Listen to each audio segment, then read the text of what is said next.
अस्सलामु अलैकुम स्टूडेंट्स। आज करो start mathematics important chapter triangles. Clear छा तो पाई कि ये ट्रायंगल्स थावन एक्चुअली पोर्शन जियोमेट्री हूँ इक्विलेटरस वन फादर ऑफ जियोमेट्री। क्लियर छा वन अगर वुचो ये ट्रायंगल गो क्या ट्रायंगल गोडनथी थ्री साइडेड क्लोज्ड फिगर अगर बेतन फिगर बनाव ये फिगर यथ मज त्रे साइड यह थ्री साइडेड क्लोज्ड फिगर यह बनो शॉर्टस मज ट्रायंगल। क्या बनो गो ट्रायंगल एक्चुअली सु पॉलीगन युस बनोमुत त्रेन लाइन सेगमेंटन या पॉलीगन क्या पॉलीगन गई सा सिंपल क्लोज्ड कर्व यस बनेमज लाइन सेगमेंटन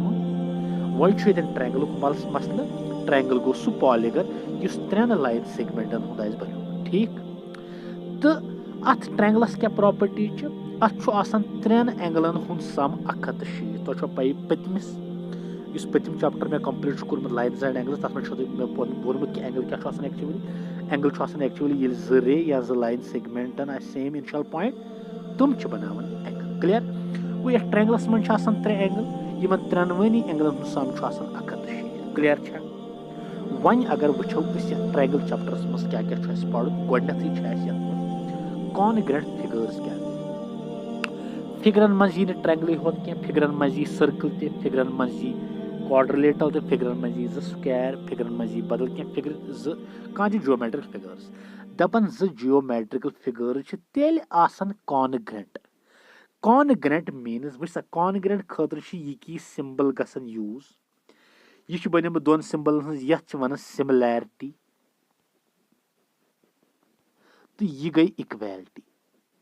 ये दोन फिगरन मज सिमिलैरिटी बे इक्वैलिटी हिशे बे साइज त सेम तेल वन कि तुम फिगर हसा कॉन्ग्रेंट। ठीक है यह कॉन्ग्रेंसी खतर सिंबल। वन अगर ये कॉन्ग्रेंट फिगर्स दपन कॉन्ग्रेंट फिगर्स जियोमेट्रिकल फिगर्स तेल कॉन्ग्रेंट ये तमन एग्जैक्टली सेम शेप तो बे सेम साइज तू शेप तू मतलब यह फिगर तो यह फिगर यम तेल कॉन्ग्रेंट ये शेप तो सेम साइज तो सेम यम ट्रायंगल कॉन्ग्रेंट ये shape same size same. Clear छा अम पत वो कॉन्ग्रेंट सेगमेंट वुच सा दपन सेगमेंट लाइन सेगमेंट अगर बे निम यह गई लाइन सेगमेंट ए बी यह गई ब्या सी डी यम तेल कॉन्ग्रेंट यमन same length two segments are said to be congruent if they have the same length ये तमन हिशी लेंथ तेल तम क्या कॉन्ग्रेंट। क्लियर अम पत वो कॉन्ग्रेंट एंगल दपन एंगल तेल कॉन्ग्रेंट ये तमन सेम इक्वल मेजर मिसाल के तौर पर यह एंगल यह 60 डिग्री ये मे ब्या एंगल ये 60 डिग्री यमन दोन एंगलन वनो यम हसा कॉन्ग्रेंट तिकाज यमन सेम मेजर या ये एंगल 90 डिग्री यह 90 यम दोनवे कॉन्ग्रेंट तिकाज यमन इक्वल मेजर। वन यम पे मे लिखमुत कि कॉन्ग्रेंट सर्कल ये दपन सर्कल हसा तेल कॉन्ग्रेंट ये तमन इक्वल रेडियस मिसाल यह सर्कल यह ब्या यह बनो बोड़ बनो लॉकटी तो मानियो यह 5 यथ रेडियस यथ 5 यम जासन कॉन्ग्रेंट तेल यमन शेप तो सेम साइज तो सेम यानी बे सर्कल यथ 4 रेडियस यह मे ब्या यथ 4 रेडियस यम दोनवे कॉन्ग्रेंट तिकाज यमन इक्वल रेडियाई क्या यम कॉन्ग्रेंट। क्लियर गो two circles are said to be congruent if they have equal radii. वन ये मसल कि दोन ट्रायंगलन कर वन कॉन्ग्रेंट ये क्राइटेरिया कॉन्ग्रेंसी क्राइटेरिया बे एक्शम पतमिस चैप्टरस मज वोनमुत कि एक्शम क्या गो। ठीक है वो सा वह दपन ट्रायंगल कर हसा कॉन्ग्रेंट टू ट्रायंगल्स कर कमन हालतन मन कॉन्ग्रेंट दपन two triangles are said to be congruent triangle तेल कॉन्ग्रेंट ये दोन ट्रायंगलन ट्रायंगल एंगल बराबर बे ट्रायंगल किस बेस एंगलस बे तुम साइड इक्वल यमो दोयो साइडो यम इक्वल एंगल्स कर इनक्लूड यम ए बी तो यम ए सी बनो यह angle A M D E तो डी एफ बोलो एंगल डी गो ये अगर एंगल ए बराबर एंगल डी एस तेल तक मतलब क्या गो ए बी बराबर तेल D E S A C बराबर डी एफ एस गो तेल वनो कि यम क्राइटेरिया सम ट्रायंगल कॉन्ग्रेंट अत क्राइटेरिया क्या वन साइड एंगल साइड तिक यह साइड मंजस एंगल पत साइड साइड मंजस एंगल पत साइड गो साइड एंगल साइड कॉन्ग्रेंसी एक्शम सम दोनवे क्या कॉन्ग्रेंट यम ट्रायंगल क्लियर छा दोम यम सारे पढ़ने चैप्टर अत मे पढ़ सारी कॉन्ग्रेंसी क्राइटेरिया मगर बहुत दिवन तुम गोडनेथ ओवरव्यू चैप्टरस मज क्या क्या पढ़ यह गो गोडनुक क्राइटेरिया मगर यह एक्शम यह ग्रांटेड फैक्ट अत प्रूफ कर ठीक वन दोम बोन बे एक लट दोम वसा दोम क्या दोम ए एस ए दपन two triangles are said to be congruent if one side of a triangle if one side of one triangle is equal to one side of another triangle clear गो यह side बराबर यह B C बराबर E F एस clear बे तुम ज angle बराबर यमो एंगलो यम इक्वल साइड्स कर इनक्लूड एंगल बी तो एंगल सी एन कोर B C include angle E एन तो एंगल एफ एन कोर ई एफ एन इनक्लूड करना गो एंगल अगर एंगल बी बराबर एंगल ई एस एंगल बी अगर एंगल ई एस बराबर एंगल सी बराबर एंगल एफ एस बे बी सी बराबर ई एफ एस तेल triangle congruent by angle side angle congruency criteria यह एक्शम कि थार गो एंगल योर गोडनेथ पत मंजस साइड पत एंगल एंगल साइड एंगल अमे कॉन्ग्रेंसी रूल सिल ट्रायंगल कॉन्ग्रेंट गोडनुक एस ए एस मंजस एंगल योर साइड साइड साइड एंगल यम अमे क्राइटेरिया सत क्या कॉन्ग्रेंट क्लियर बह ब्या वन ब्या क्राइटेरिया दपन आर एच एस क्या वन गोडनेथ आर एच एस खतर यह थारम गोडनेथ गसन आसन ज राइट एंगल ट्रायंगल्स क्लियर गो दोनवे दपन two right angle triangles are said to be congruent if hypotenuse of one triangle is equal to hypotenuse of another triangle means यह 5 यह गस 5 आसन क्लियर छा बे यमो दोयो साइडो मज गस अख साइड आसन बराबर यम किस एक साइडस मीनस बी सी बराबर ए एफ एस बे की 90 यह 90 यथ 90 बराबर clear go R A C बराबर डी एफ एस यह गो हाइपोटेनस तक 90 अपोजिट गो H B C E F एस बराबर गो आर मीनस राइट गो 90 डिग्री दोनवे एंगल यथ एच मीनस यमुक हाइपोटेनस बराबर यम किस हाइपोटेनस गो एस साइड अख दोयम सह गो एस गो आर एच एस क्राइटेरिया गो यह गो R H S criteria means अगर ज राइट एंगल ट्रायंगल तेल कॉन्ग्रेंट गोडनेथ गसन दोनवे राइट एंगल ट्रायंगल्स गो आर बे गस एक ट्रायंगल हाइपोटेनस आसन बराबर बे ट्रायंगल किस हाइपोटेनस गो एच दोयो साइडो मज अख आसन बराबर मतलब इस बेस परपेंडिकुलर तमो मज अख साइड आसन बराबर हमो दोयो मज बेस परपेंडिकुलर मज एक साइडस गो एस गो यह गो R H S congruency criteria clear अम पे ब्या क्राइटेरिया कि एस एस एस वो एस एस एस क्या वन दपन two triangles are said to be congruent if 3 sides of one triangle are equal to 3 sides of another triangle दपन यम ट्रायंगल्स तेल कॉन्ग्रेंट यम ट्रायंगल 3 साइड आसन बराबर यम ट्रायंगल 3 साइड मतलब यह 5 यह 5 यह 4 यह 4 यह 3 यह 3 तेल ट्रायंगल्स कॉन्ग्रेंट कम criteria S S S clear छा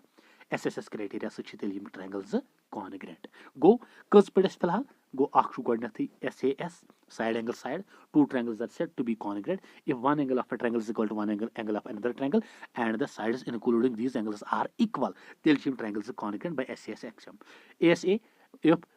one side of a triangle is equal to one side of another triangle and the angles including these equal sides are equal then the two triangles are congruent by ASA congruency rule. Two triangles are said to be congruent if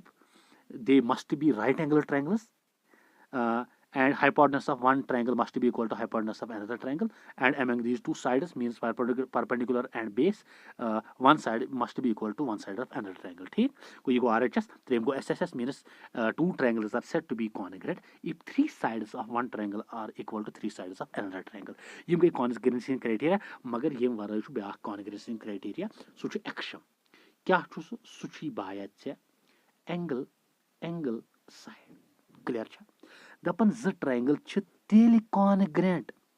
L यम triangle ज angle तो angle यथ एंगलस बराबर तिक ये triangle तुल थोड़ी पे यथ पे ये एंगल ई अगर बी ए बी तो सी थाव यख थाव डी ई एफ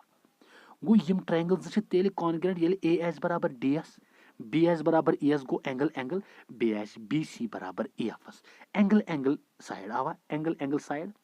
या एंगल ए बराबर एंगल DS, angle C बराबर angle Fs, BC बराबर AFs. Yet पढ़ती या B बराबर ES, C बराबर Fs, AC बराबर DFs. Go two triangles are said to be congruent if two angles of one triangle are equal to two angles of another triangle and one side of one triangle are equal to one side of another triangle. Tell him triangles congruent comes in angle side action. Clear? You make congruence in action. One sham but inequality in a triangle. Inequality एक triangles मस क्या वनना है वह क्या one दपान अगर हसा bye ऐसे triangle चे पाई एक triangles मस suppose अख बोर्ड साइड अत मस त्रेयो साइडो मस अख बोर्ड साइड क्लियर अगर चे बोर्ड साइडो triangle ABC मस inequality in a triangle वन दपान अत opposite जुस angle सह बोर्ड सह यमो तमाम एंगलों में सारे बोर्ड अगर वर्ड्स में वनो दपन larger side of a triangle has greater angle opposite to is दपन लार्जर साइड यह छुना एक ट्रायंगलस मज तु आसन बोड़ angle opposite to it means अगर यह 60 यह 5 65 गई कह यह तेल कूत यह 7 गो 7 छुना बोड़ गो 7 आस तेल क्या सपोज एग्जांपल दिवन गो बड़िस एक ट्रायंगलस मज बड़िस साइडस अपोजिट आसन ऑलवेज बोड़ एंगल अमु कन्वर्स क्या दपन अकिस ट्रायंगलस मज अकिस बड़िस एंगलस अपोजिट बोर्ड साइड अगर ABC मे ट्रायंगल यह 5 यह 35 यह 55 यह 5 यह अपोजिट साइड AC यह बोर्ड साइड खुद गो AC आस ग्रेटर देन AB तो BC गो greater angle has longer side opposite to it बड़िस एंगलस बोर्ड साइड अपोजिट टू इट अमुक उल्ट बड़िस साइडस बोर्ड एंगल अपोजिट टू इट अमुक कन्वर्स बड़िस एंगलस बोर्ड साइड अपोजिट टू इट यह गो इनइक्वालिटी इन अ ट्रायंगल ब्याक वतन थवन वुच ब्याक क्या वन दपन अकिस ट्रायंगलस मज sum of any two sides of a triangle is greater than the third side दपन अगर ट्रायंगल बनोमुत कंस्ट्रक्ट कोर्मुत ट्रायंगल दपन ट्रायंगल यह ट्रायंगल बनी तेल येल ऐ अत मज दोन साइडन हुन मेजर आसी त्रेम खोत अलाव मिसाल यह मे 5 यह 4 यह 3 यह ट्रायंगल बन तेल 5 + 4 गो 9 ग्रेटर देन 3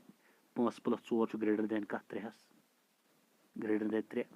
3 + 4 3 + 4 ग्रेटर देन 5 3 + 4 या 4 + 3 4 + 3 3 + 4 को 4 + 5 5 + 4 5 + 3 5 + 3 5 + 3 ग्रेटर देन 4 तेल हसा बनी ट्रायंगल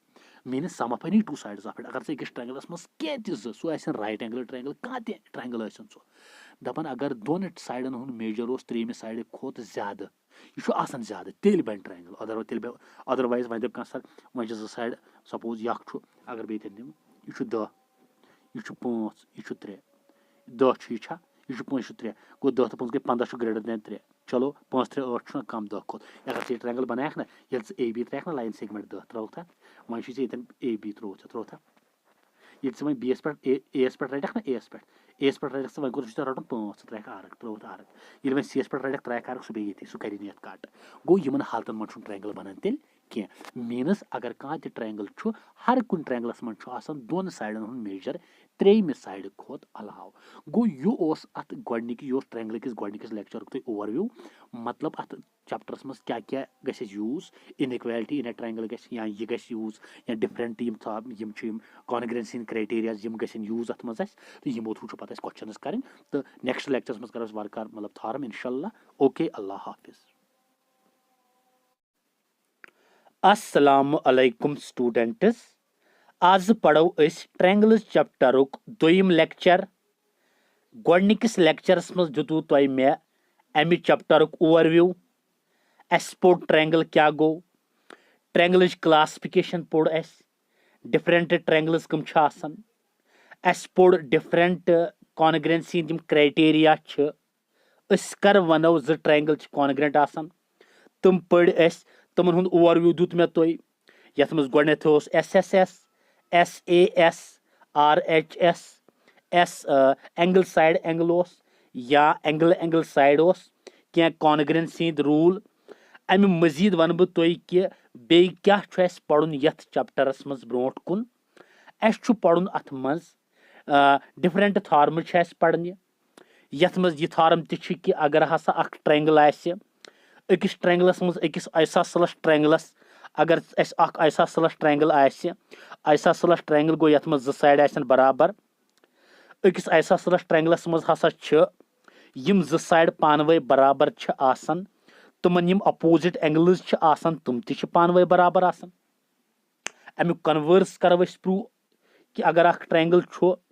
यथ मज ज एंगल छ पानवे बराबर यमन दोन एंगलन यम अपोजिट साइड्स आसन तुम ति छ आसान बराबर। पत तम पत आसान अथ पे एक्सरसाइज अख स्टैंड यथ मज यही यम थार्म छ करनी अप्लाई। अम पत ब्याक थार्म क्या अम पत स कि अगर हसा अस अख ट्रायंगल छ अकिस ट्रायंगलस मज छु सपोज ए बी सी थो अस ट्रायंगल अख यथ मज सपोज ए बी छु बोड़ साइड सारवी खोत अथ बड़िस साइडस युस अपोजिट एंगल आसि सु छु ऑलवेज आसान बोड़ युस लक्टिस साइडस अपोजिट एंगल छु को यथ वनन छ अगर स्टेटमेंट वुछो longer side has greater angle opposite to it. अमुक कन्वर्स थार्म क्या छ अथ मज अगर हसा चे अकिस ट्रायंगलस मज छु अख एंगल बोड़ यु छु बोड़ यम खोत तेल यथ युस अपोजिट साइड छु ए बी ये ए बी साइड हसा आसी तेल चे बोड़ कथ यथ ए सी साइडस क्लियर छा। तो लास्ट थार्म कत लास्ट थार्म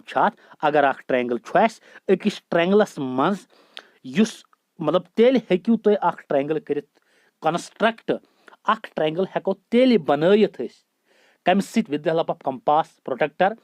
येल दोन साइडन हुन मेजरमेंट आस त्रेमि साइड खोत अलाव एनी टू साइड्स नित ये A B plus A B C या ग्रेटर देन ए सी या B C plus A C greater than A B या A C plus A B greater than B C ये थार्म असल पे prove कर क्लियर छा। गो यम तमाम थार्म यथ चैप्टरस मज यमन अस प्रूफ दिन तो पे डिफरेंट एक्सरसाइजन मज अप्लाई करने थार्म तिकाज थार्म पत बनन एक्सरसाइज खतर रूल एक्सरसाइज खतर प्रोसीजर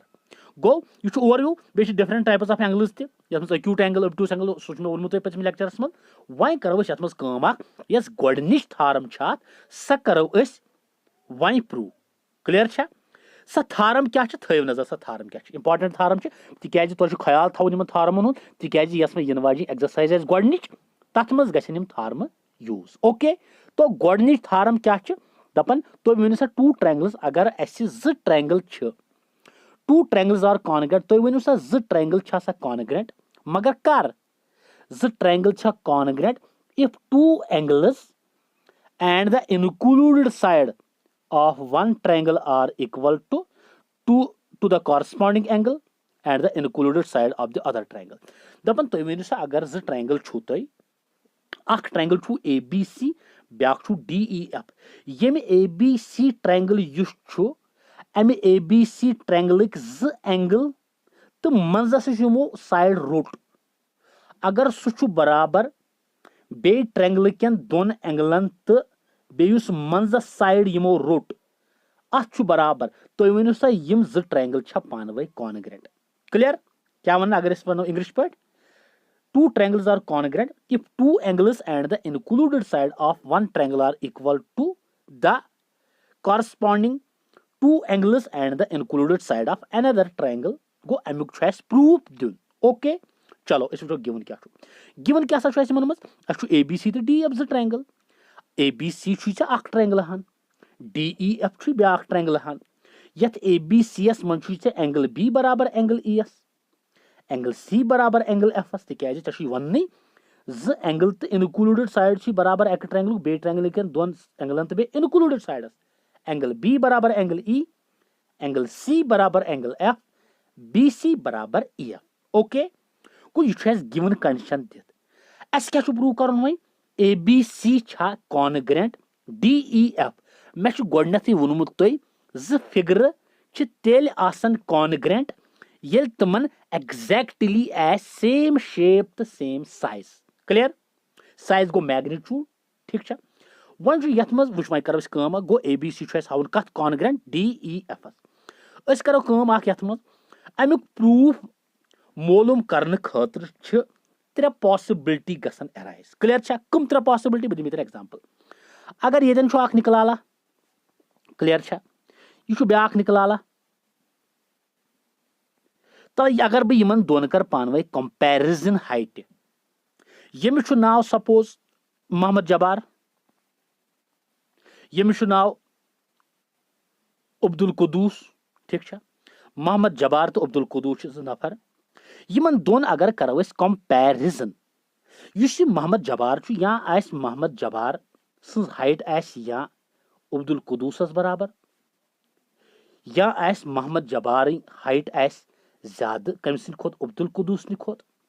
या आस मोहम्मद जबार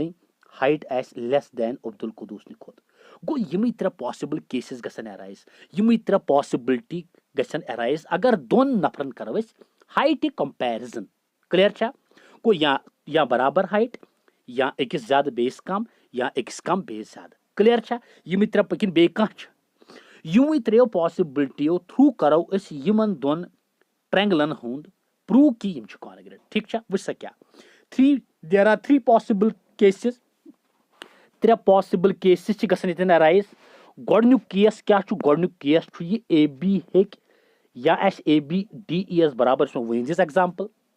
या एस ये ए बी ज्यादा डी ई खोत अमिक मैग्नीट्यूड या एस ए बी लकुट डी ई खोत त्रे केसेस गसन अराइज किन बे केसेस छु ब्या केस छु का मा छु गो त्रे केस गसन अराइज क्लियर छा त्रे केस गसन पद वन छु गोडन्यु केस यु छु बाया गोडन्यु केस लुखि मे येल ए बी छु डी ई एस बराबर ए बी येल डी ई एस छु बराबर गो गोडने दिमो नजर येल ए बी एस डी एस बराबर अम्मा सना यमन ट्रायंगलन मस क्या दलील गस यमन ट्रायंगलन मस क्या हालात गसन पद गो मे दो when A B is equal to D E तुल the triangles A B C तो डी ई एफ येलेस ए बी सी तो डी ई एफ ट्रायंगल तुल अत मन छु गोडनथ ए बी डी ई एस बराबर तिकाज वही दु ताज सा ए बी डी एस बराबर थोथा ये गोडनिस केसस मन पाने ए बी हसा डी एस बराबर च लगव स्केल यु थोत 5 या ते लग स्केल यु थोत 5 गो ए बी गो डी ई एस बराबर मगर चे निकलाला पाई यपर छु ना एंगल बी बराबर एंगल एस हर छु की दित एंगल बी छु ना ई एस बराबर छा ये छे गिवन कंडीशन बी सी छु ई एफ एस बराबर ये छे गिवन कंडीशन गो अगर से एंगल दी साइड द्राव यद बराबर ये थोत पेठै पाने स्केल से ये एंगल छु यद बराबर ये छे गिवन कंडीशन ये साइड छु यद बराबर ये छे गिवन कंडीशन मगर निकलाला यदन गई ना अख काम अख से यदन बनियो ना क्राइटेरिया अख साइड एंगल साइड अगर से याद आसी गोडनिकस लेक्चरस में वने ना मे एक्शन क्या छु आसन ग्रांटेड फैक्ट युस पोज छु आसन मानुन विदाउट प्रूफ मैथमेटिशियन कर बिचारो गोगज करिस द्राव तुम रिजल्ट दोबुक हे बायो अगर ट्रायंगल अख छु अथ म छु तोय ज साइड तो मजिम एंगल छु बराबर एक ट्रायंगल बे ट्रायंगल किस दोन साइड तो मजिम एंगलस तुम छु दोनवय आसन कॉन्ग्रेंट तुमन छु आसन दोनवनी मैग्नीट्यूड बराबर दोनवनी शेप बराबर गो एस छु फर्दर मेहनत करेंगे सच बिचारो तुमो करमस मतलब मेहनत करमस ठीक छा गो यथ म जिद्रा बराबर या गो साइड ये एंगल छु यद बराबर गो एंगल ये साइड यद बराबर गो side angle side congruence axiom से गयम ट्रायंगल्स कॉन्ग्रेंट तेल गया कि न गो therefore A B C congruent triangle D F गो गोडनु केस ये मकलो वन छु एम पदिल ए बी एस से ग्रेटर देन डी क्लियर छा चलो गसो तथ पेट मै दोयम केस छु when A B is greater than D E clear छा वन येल ए बी छु ज्यादा डी ई खोत अगर से बाया छु कुछ के सपोर्ट छु करत ए बी त्रे पॉसिबिलिटी के गसन अराइज या बराबर या ज्यादा या कम गो when A B is greater than D E वन येल ये बाया ये साइड छु यम खोत बोड डी ई खोत तेल क्या करक काम अख चे डी एस बराबर चे ट्रायंगल से कॉन्ग्रेंट हावन चे कर निकलाला काम अख चे दोबत हे बाया बे कर काम अख बैलाक स्केल बासा कर काम अख यत ए बी एस पे त्राबो पॉइंट अख एम तित पे त्रावन बे एम पॉइंट यत पे साइड दैट यूद एम बी एस तूत गस आसन डी ई यू डी ई तूत गस आसन चे एम बी गो चक्रस काम अख चक्रस ए बी एस पे अख point fix M such that यूद डी ई छु तू थोत एम बी सपोज 5 ये 5 थोथा कि पत कुर्त एम सी जॉइन कुर्था अद बने ये ट्रायंगल हन अलग बने ये कि यत में डॉट डॉट थ्रो गो एम पत कर कम चक्कर let us take a point M on line A B side that M B is equal to D E कुर्था तुल तुम लगे ट्रायंगल कुछ एम बी सी गो भाई तुल से कुछ M B C M B C बेतुल डी ई एफ तुल था एम बी ना बराबर डी ई एस तिकाज कंस्ट्रक्शन करत एंगल बी बराबर एंगल ई एस तिकाज गिवन कंडीशन छा किन बी सी ई एफ एस बराबर तिकाज ये गिवन कंडीशन गो चे गई काम चे द्राव एम बी बराबर यत ये कंस्ट्रक्शन एंगल बी द्राव बराबर एंगल ई एस यह गिवन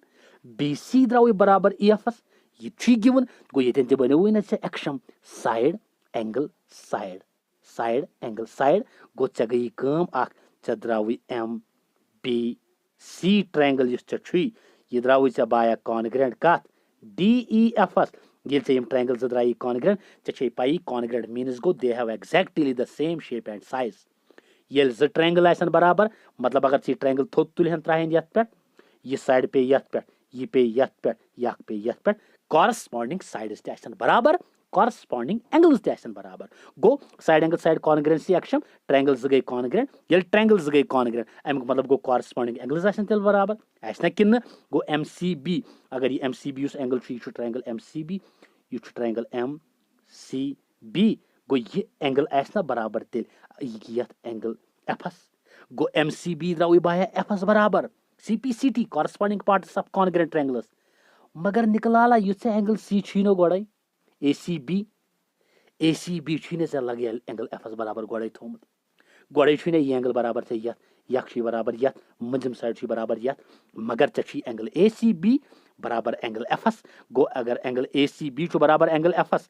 एम सी बी बराबर एंगल एफ एस चे पढ़मुत लाइन्स एंड एंगल्स मज पढ़नोमुत मे कि things which are equal to the same thing are equal to one another F बराबर यथ ये बराबर यथ गो यम ना पानवे बराबर गो एम सी बी बराबर तेल ए सी बी एस एम सी बी कदरा बराबर ए सी बी एस चाने सपोर्शन हिसाब लेट हिसाब छा गो चे द्रावी एम सी बी ये एंगल द्रावी चे बराबर यथ सरसी एंगल्स बराबर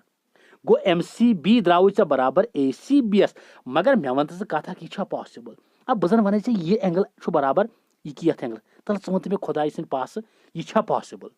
यीच एंगल हन यथ बराबर यह पॉसिबल तेल वन मे यह कर पॉसिबल वो यह तेल पॉसिबल यह एंगल आज बराबर यथ ये योतन वात एस पे ये एम पॉइंट वात ना एस पे ये एम पॉइंट वात एस पे तेल ये एम एस पे गो यह लाइन वात यह गि खत्म यह कर पे कोइंसाइड ये कोइंसाइड कर तेल ये एंगल बराबर अत तेल एंगल कुस एम सी बी आज बराबर ए सी बी ये एम तो ए कोइंसाइड कर go this is impossible unless point M and A coincides यह impossible मगर यह तेल possible ये M तो A कर coincide गो M ते यो point A ते यो point तो ये लाइन वाइज योतन ये लाइन वाइज योतन therefore तेल मतलब गो ना तेल कि AB must be equal to तेल छना AB ये point वोल से योतन MB छ थोमुत हपर DES बराबर ये M वोत निकलाला AS पे गो AB छी ना तेल छ बराबर DES तिकाज तन थ्रो थे कंस्ट्रक्शन में दोबत है MB थो में यद बराबर मगर वन प्रूव कर चोन सपोर्शन द्राव रॉन्ग चे दोबुत वन तेल पॉसिबल ये एम वात एस पे ये एम वोत एस पे गो एम तो ए कोइंसाइड कर तेल एम बी लाइन पान ए बी इटसेल्फ मगर एम बी हपर डी एस बराबर मगर एम बी थे ए बी एस बराबर गो ए बी तेल डी एस बराबर छा कि therefore A B must be equal to D E यह दोयम केस था तो नजर में लगे त्रेम case when A B less than D E वन ए बी लेस देन कर दोप हे हसा वन तिकाज जो केसेस द्राय बराबर ज्यादा तो वन थो कम when A B is less than D E ये वन ये ए बी लकुट का डी ई एस तेल क्या कर वन चे कर दोप हे बाया बह हसा कर बह कर पॉइंट फिक्स एम कतन चे कोर पॉइंट फिक्स एम ये such that B M is equal to D E such that B M is equal to D क्या कर let us take a point M on line AB on line BA when produced to M ये BA कर ना produce M ताय चे दोप ये BM हसा line segment ये BM यस लाइन ये थो में DES बराबर गो ये BM गो बराबर DES गोवा ये थो कंस्ट्रक्शन ठीक let us take a point M on line BA when produced to M such that MB is equal to DE थो था MB बराबर DES थो था तो ज्वाइन कोर बे एम ई क्लियर छा वहीं था तो नजरा तुल तो लगे ट्रायंगल्स वो यी बराबर में as per construction D E S को चेल ट्रायंगल्स तुले चलो थे बी एम हसा बाया डी ई एस बराबर कंस्ट्रक्शन कर ठीक अम पत दोब है एंगल बी बराबर एंगल ई एस क्या गिवन पे एंगल बी सी दोब ई एफ एस बराबर यह गिवन तेल क्या गई देयरफॉर बाय साइड मंजस एंगल साइड कॉन्ग्रेंसी एक्शम सी द्राई ना लगे MBE चे द्रावी MBE कॉन्ग्रेंट DEF ये चे MBE द्रावी कॉन्ग्रेंट कत ये चे ये ट्रायंगल द्रावी ना लगे यथ कॉन्ग्रेंट DEF च वन मे कॉरेस्पॉन्डिंग एंगल्स क्या कॉरेस्पॉन्डिंग एंगल्स ना सा बराबर चे पा ये ट्रायंगल्स गई कॉन्ग्रेंट कॉरेस्पॉन्डिंग एंगल्स गई बराबर कॉरेस्पॉन्डिंग साइड्स गई बराबर गो तेल द्राव चे BCM द्रावी बराबर एंगल FS मगर मैं वन तो खुदा के लिए ACB एंगल छे बराबर एंगल FS आ ये ना गिवन कंडीशन चे अगर चे ACB छु बराबर एंगल FS मगर यपर छु कहर चे द्रावी BCM ते बराबर एंगल FS ये गो ना गटकार गो यपर द्रावी चे MCB द्रावी FS मगर गिवन छु वन MCB छु ACBS चे पाई ये things which are equal to the same thing are equal to an another गो तेल गो ना MCB बराबर FS MCB बराबर ACB बराबर FS गो ये ACB छु FS बराबर MCB ती FS बराबर तेल आसने MCB बराबर ACBS मगर MCB एंगल आसुन बराबर ACBS ये गो ना गटकार यीसा एंगल हन आसई बराबर यीची हैं ये गो कहर तेल छा ये पॉसिबल ना तेल छु पॉसिबल तेल यली M एनहेंस लगे यत एस तामत यल M वाती ना A पॉइंटस पेट ये लाइन यहन गसी ऑटोमेटिकली खत्म को यल M वात एस पेट गो M वोत ये यत A पॉइंटस पेट वोत या यहन गई खत्म ये लाइन बने ना यसी MC असई यली M बनो यतन यसी BM लाइन असई BM ये बने ना मैं AB आ M वोत एस पेट वोत ना क्या वोत क्या छु पॉसिबल आ ये एंगल आसुन यत बराबर यह पाशा घटकार छा तेल क्या गई कम यह कर पॉसिबल यह छु तेल पॉसिबल ये M वात एस पेट ये चे मैं M वोत एस पेट वोत या तन कर चे कम चल बथे बाया BM हसा छु बराबर में DES वही M छु एस पेट तेल छु ने AB बराबर DES छा ये AB छु बराबर DES तेल तिकाज हुचुन पॉसिबल गो तेल गो ना this is possible unless point A and M coincide therefore AB must be equal to DE तमिक मतलब गो तेल छु AB एज जरूरी बराबर DES 10 ABC कॉन्ग्रेंट DE गो अस कर त्रेनवे केसो थ्रू कोर अस ये प्रूव कि ABC छु कॉन्ग्रेंट DEFS क्लियर छा ये गई अस गोडनिच थारम कर अस प्रूव अस वन छु मसल कि कम क्राइटेरिया करो अस यूज वन ऐसे अच्छे पाई ये बाया एक्शन ये छे लगे थारम ये छे निकला थारम ये छे थारम ये एक्शन छे SAS ज साइड तो मजिम एंगल बराबर बे ट्रायंगल के दोन साइड तो मजिम एंगल साइड एंगल ज एंगल मजिम साइड बराबर दोन एंगल तो मजिम साइड ए पोतुस पत ज एंगल तो तम पतुक साइड आस बराबर बे ट्रायंगल के पोतुस पत दोन एंगल तो बे तम पत के साइड यम एक ट्रायंगल के साइड बराबर बे ट्रायंगल के साइड कॉन्ग्रेंट वहीं करो ब्याक थरम प्रूव कोस दपन if any two angles and a side of one triangle are equal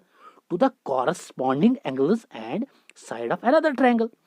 दपन अगर एक ट्रायंगल ज एंगल तो तम पतुक साइड ज एंगल तो तम पतुक साइड आसी बराबर एक ट्रायंगल बे ट्रायंगल केन पोतुस पत यम ज एंगल तो तम पत कि साइडस दपन च वन सा ट्रायंगल ज कॉन्ग्रेंट वुछ निकला ABC छु अख ट्रायंगल DEF छु बे अख ट्रायंगल अगर से ABCS में एंगल A बराबर DS एंगल B बराबर एंगल ES BC बराबर EFS को चशी वन यम ट्रायंगल्स छ कॉन्ग्रेंट मतलब एक ट्रायंगल पोतुस पत ज एंगल तो तम पतुक साइड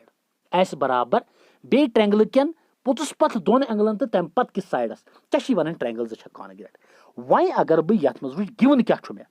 गिवन छु मे a triangle ABC and DEF in which angle A बराबर एंगल D एम पत को एंगल B बराबर एंगल E एम पत BC बराबर EFS ये की गिवन दित से क्या करन मालूम ABC congruent DEF exactly same size same shape clear गो वो समय क्या कर प्रूफ मस कम वो छु प्रूफ अमुक तिका जी छै कोस थारम निकला याद थ जे यह सा छै ये की थारम एंगल साइड एक्सरसाइज में छै पतला कस प्रूव कर यूज करें एक्सरसाइज में गो मे कर काम अख मेन्यू इन ट्रायंगल ABC तो DEF मे तुल दोनवे ट्रायंगल आ मे छ पनी मर्जी येल मे ABC ट्रायंगल तुल अत मज लगो मे एंगल सम प्रॉपर्टी यस लाइन्स एंड एंगल्स मज कर प्रूव छै कि एक ट्रायंगल्स मन छु आसान त्रेन एंगल्स सम 180 छा किन गो येल से ट्रायंगल ABC तुल अत मज कर angle sum property use DEF मज कर एंगल सम प्रॉपर्टी यूज गो येल से ABC तुल angle A plus angle B plus angle C is equal to 160 angle sum property DEF ती angle D plus angle E plus angle F is equal to 160 ये angle sum property कर तो लगे दोनवनी से कंपेयर आ Yemen दोनवनी इक्वेशनन छुई से RHS same आ यह योड़ 160 यह तु योड़ 160 गो RHS खुदा के लिए से योड़ बराबर तेल LHS बराबर गो angle A plus angle B plus angle C एस बराबर angle D plus angle E plus angle F कर तो कम अख वो वो था नजर गो A plus B plus C बराबर D plus E plus F गो LHS एंगल ए इथे पे एंगल बी बिल्कुल इथे पे एंगल सी बिल्कुल इथे पे मगर निकला ये डी ना डी वन तो मे लगे डी कत बराबर डी ए एस बराबर आ अगर से डी 30 डिग्री ए 30 डिग्री गो अगर से डी ए एस बराबर मे कर कम मे त्रो डी बदल ये मज ए यपर ई ना ई बी एस बराबर आ ई बदल तुल मे त्रोमी बी त्रोमे कि योर एफ एफ थो मे इथे पे वन तो मे कमा वो डी बदल त्रो ए ई डी बदल ए ई बदल बी वो अगर ए तरहन योर ये बी तरहन यह बनो योर माइनस ये तो यह गना कैंसल योर ये बी गना कैंसल तिक अगर सपोज एक्स माइनस 4 बराबर सपोज एक्स प्लस 4 बराबर 4 प्लस वायस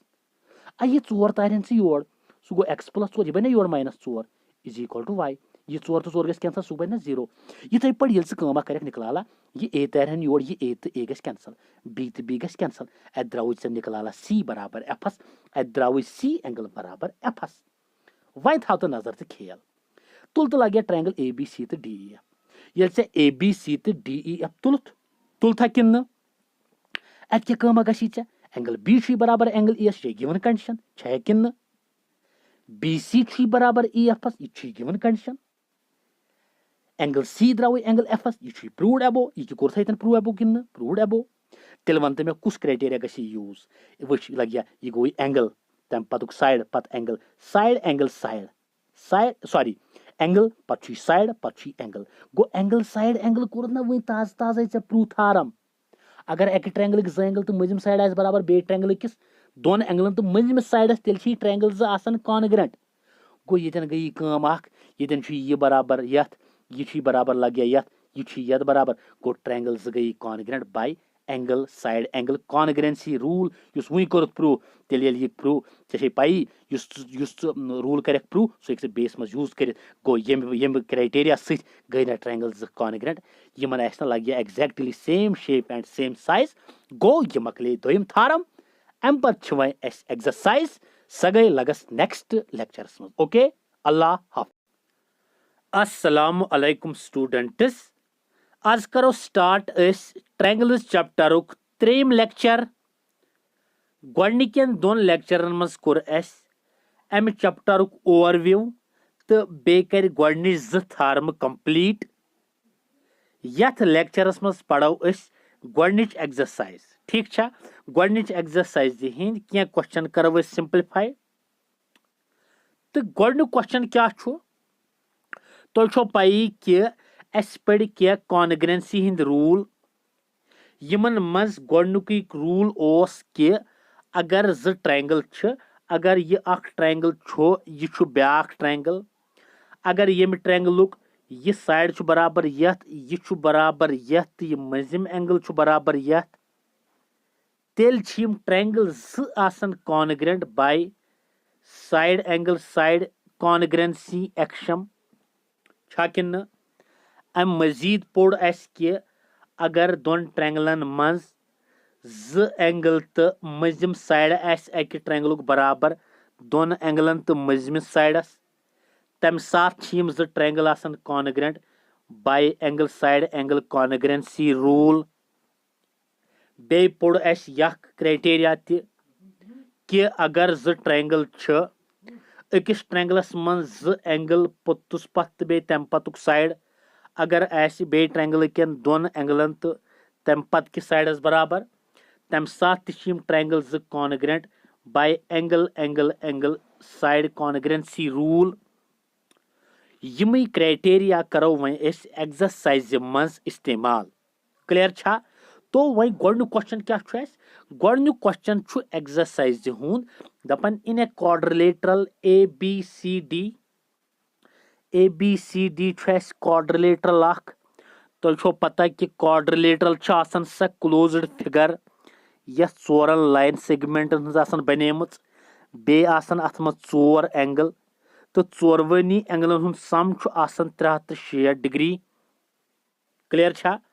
वह अगर ये A B C D quadrilateral ओड़े गिवन दित कि ए सी बराबर ए डी एस तो ए बी यस लाइन सेगमेंट यह एंगल ए एस करन बाइसेक्ट यह दोन बराबर एंगलन मज करन तकसीम अत एंगल 1 तो एंगल 2 मज तो छो पाई कि एंगल बाइसेक्टर क्या एक्चुअली अगर ये एंगल सपोज अत नाव ए ओ तो बी अगर यथ एंगल बाइसेक्टर त्रो एंगल बाइसेक्टर स रे यस दोन बराबर हिस्सन मज कर तकसीम अगर यह सोरे एंगल शीत यह ओ सी त्रो मे एंगल बाइसेक्टर यह कर दोन बराबर एंगलन मज तकसीम युकुन त्रा 40 डिग्री युकुन त्रा 40 डिग्री गो इन शॉर्ट वनो एंगल बाइसेक्टर अकिस एंगलस करन दोन इक्वल हिस्सन मज तकसीम वह अगर चेत ए बी यह लाइन सेगमेंटन कोर अमे ए बी लाइन सेगमेंटन कोर कुस एंगल अम कोर एंगल ए बाइसेक्ट मतलब यह एंगल ए 1 बराबर एंगल 2 क्लियर छा ठीक यह गिवन दित तेल क्या सा कर मालूम दपन तुम वनो सा A B C triangle congruent A B D एस ठीक गो अवन यह कि यह ट्रायंगल कॉन्ग्रेंट यह कि यह ट्रायंगल यह कॉन्ग्रेंट क्लियर छा यह सिंपलीफाई करने खतर सारे खुद आसान तरीक क्या करो ट्रायंगल नबर यह कोर मे ए बी सी नबर यह गो ए यह गो बाया बी यह गो सी ए डी बी त करो नबर यह गो ए डी बी यह गो ए यह गो डी यह गो बी छा किन यम दोनवे ट्रायंगल कर मे नबर अगर बह यमन दोनवनी ट्रायंगलन मज दिम नजरा यमन दोनवनी ट्रायंगलन मज मे पाई मे गिवन दित कि ए बी बाइसेक्ट कर एंगल ए एस मतलब एंगल 1 गो बराबर एंगल 2 बे मे ए सी बराबर बी डी एस यह गिवन दित छा वह कर बह तुलक यम ट्रायंगल ए बी सी यह ट्रायंगल तो बे ए डी बी बे तुलन यह ट्रायंगल तुलमा यमन मन ए सी साइड मे बराबर यथ ए डी एस यह मे गिवन कंडीशन यह बराबर यथ अम पत मे एंगल 1 बराबर यमुक एंगल 1 मे बराबर यम किस एंगल 2 यह गिवन तिज ए बी बाइसेक्ट कर angle A S A B दोनवनी ट्रायंगल मज यथ मज ए बी यथ मज ए बी गो कॉमन गो अतन ननो कि अगर इन दोन ट्रायंगलन मज दिमो नजर यह साइड बराबर यथ यख बराबर यथ मंजस एंगल सह बराबर यथ मंजस एंगलस गो अतन कुछ क्राइटेरिया गो तेल खड़ा अतन गो एंगल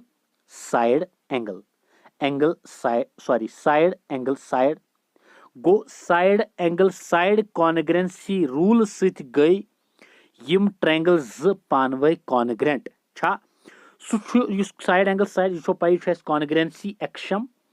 अमे एक्शम सत बने यम दोनवे ट्रायंगल ए बी सी तो ए डी बी यम बने कॉन्ग्रेंट तो पाई ये ट्रायंगल ज कॉन्ग्रेंट तमन एग्जैक्टली सेम शेप तो सेम साइज शेप मतलब कि तमन हिशी शक्ल साइज मतलब गो तमन मतलब यूत एरिया कर ऑक्यूपाई तूत कर ब्याख तो बेच तमन कॉरस्पॉन्डिंग साइड्स बराबर गो अगर वो यथ बी सी एस कुछ कॉरस्पॉन्डिंग साइड सह गो बी डी गो बी सी एस बराबर बी डी एस मतलब अगर ये ए डी बी ट्रायंगल तुलहन त्रोहन यथ पे यह बी डी पे बी सी एस पे तो गो बी सी एस बराबर तो यह वन what can you say about B C and B D simply ये ट्रायंगल ज कॉन्ग्रेंट बी सी एस ऑटोमेटिकली बी डी एस बराबर ओके यह एक्सरसाइज हूं गोडनिक क्वेश्चन वह तुलो दोयम वुचा दोयम क्वेश्चन क्या वन दोयम क्वेश्चन वन दपन A B C D is a quadrilateral in which A D is equal to B C and D A B is equal to angle C B A वुचा यह फिगर बे क्वाड्रिलेटरल दित अत मज ए डी बराबर B C एस छा बे एंगल कुस एंगल डी ए बी यह एंगल हन बराबर कत एंगल बी ए सी एस एंगल सी बी एस यह एंगल बराबर छा गो ABCD क्वाड्रिलेटरल यथ मज AD बराबर BCS बे एंगल DAB यह एंगल बराबर का CBS यथ एंगलस क्लियर वह दिमो नजर थो नजर ये तुम क्या दल अत त्रे पार्ट अत ABD कर कॉन्ग्रेंट BACS ABD यह ट्रायंगल कॉन्ग्रेंट हाउन कत BACS यह हाउन कॉन्ग्रेंट बे अम पे BD हाउन ACS बराबर ABD हाउन एंगल BACS गो यम त्रे पार्ट नेरनस अमी मज कर प्रूव क्लियर गोड़ गस बह गिवन कंडीशन पे मे क्या दित मे दित it is given that ABCD quadrilateral in which AD बराबर BCS यह गिवन एंगल BAD मे बराबर एंगल ABCS यह गिवन दित गो यह एंगल हन बराबर यह साइड यथ बराबर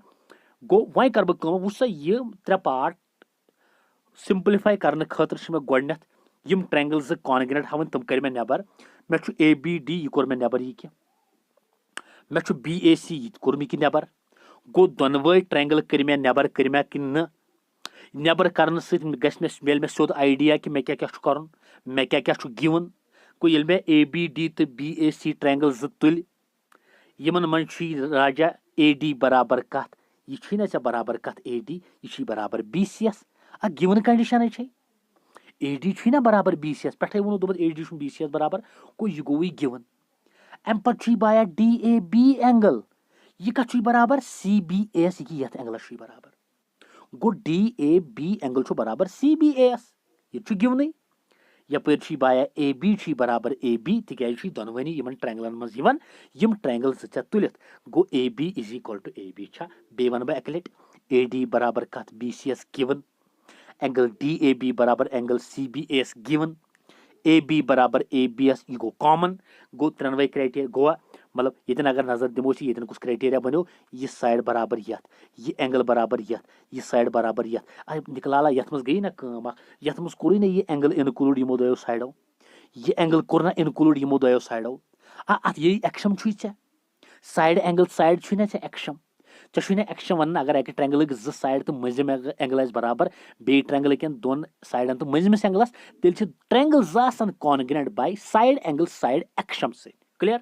गो देयर फोर ट्रायंगल्स गई कॉन्ग्रेंट ये ट्रायंगल्स गई congruent they have exactly the same shape and size च वन मे खुदा सिंद पास यमन ना कॉरस्पॉन्डिंग साइड्स बराबर यमन ना कॉरस्पॉन्डिंग एंगल्स बराबर गो तेल BD बराबर कत यह BD ना BD यह BD ना बराबर ACS CPCT corresponding parts of congruent triangles यपर तेल ABD यह एंगल बराबर कत एंगल BACS BA यथ एंगलस यह तुल थोद फिर ये पे त्रायन ये पे यह एंगल A पे ना एंगल BS पे तिक यम कॉरस्पॉन्डिंग एंगल पान वे गो शॉर्टस मन angle ABD is equal to angle BAC यह गो CPCT यह गो CPCT यम त्रे पार्ट कर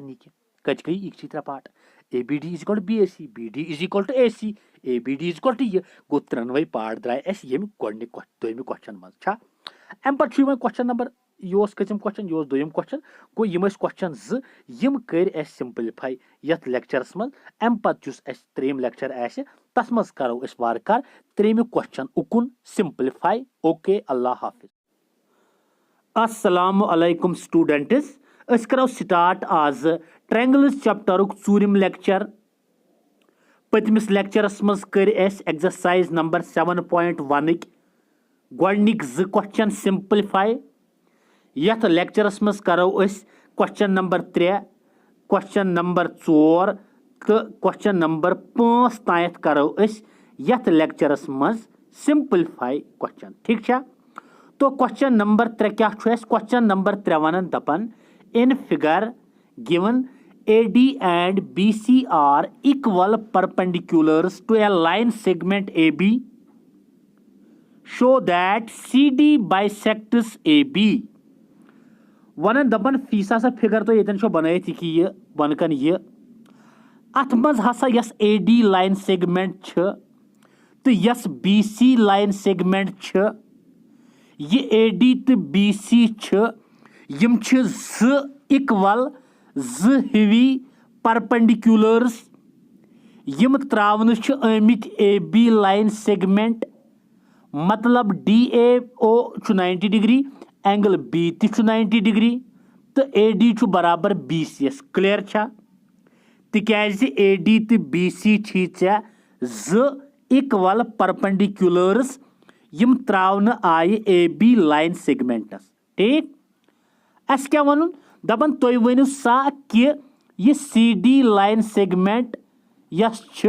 सी डी लाइन सेगमेंट छा बाइसेक्ट करन ए बी एस यह सी डी छा बाइसेक्ट करन ए बी एस मतलब बाइसेक्ट मतलब क्या सा गो अगर से यतन छे का लाइन सेगमेंट ए बी यह ए बी छे 10 सेंटीमीटर चे त्रुत यपर ब्याख लाइन सेगमेंट अथ थोत नाव चे सी डी यह सी डी लाइन सेगमेंट कर तेल यथ ए बी एस बाइसेक्ट येल युकुन त्राय 5 युकुन त्राय 5 मतलब ए सपोज हम सी डी कोर कट ओस पे ओ ए गि आसन बराबर ओ बी एस ओ ए गि 5 आसन ओ बी ति गि 5 आसन गो यह गि बराबर हिस्स करन अथ वनान बाइसेक्ट क्लियर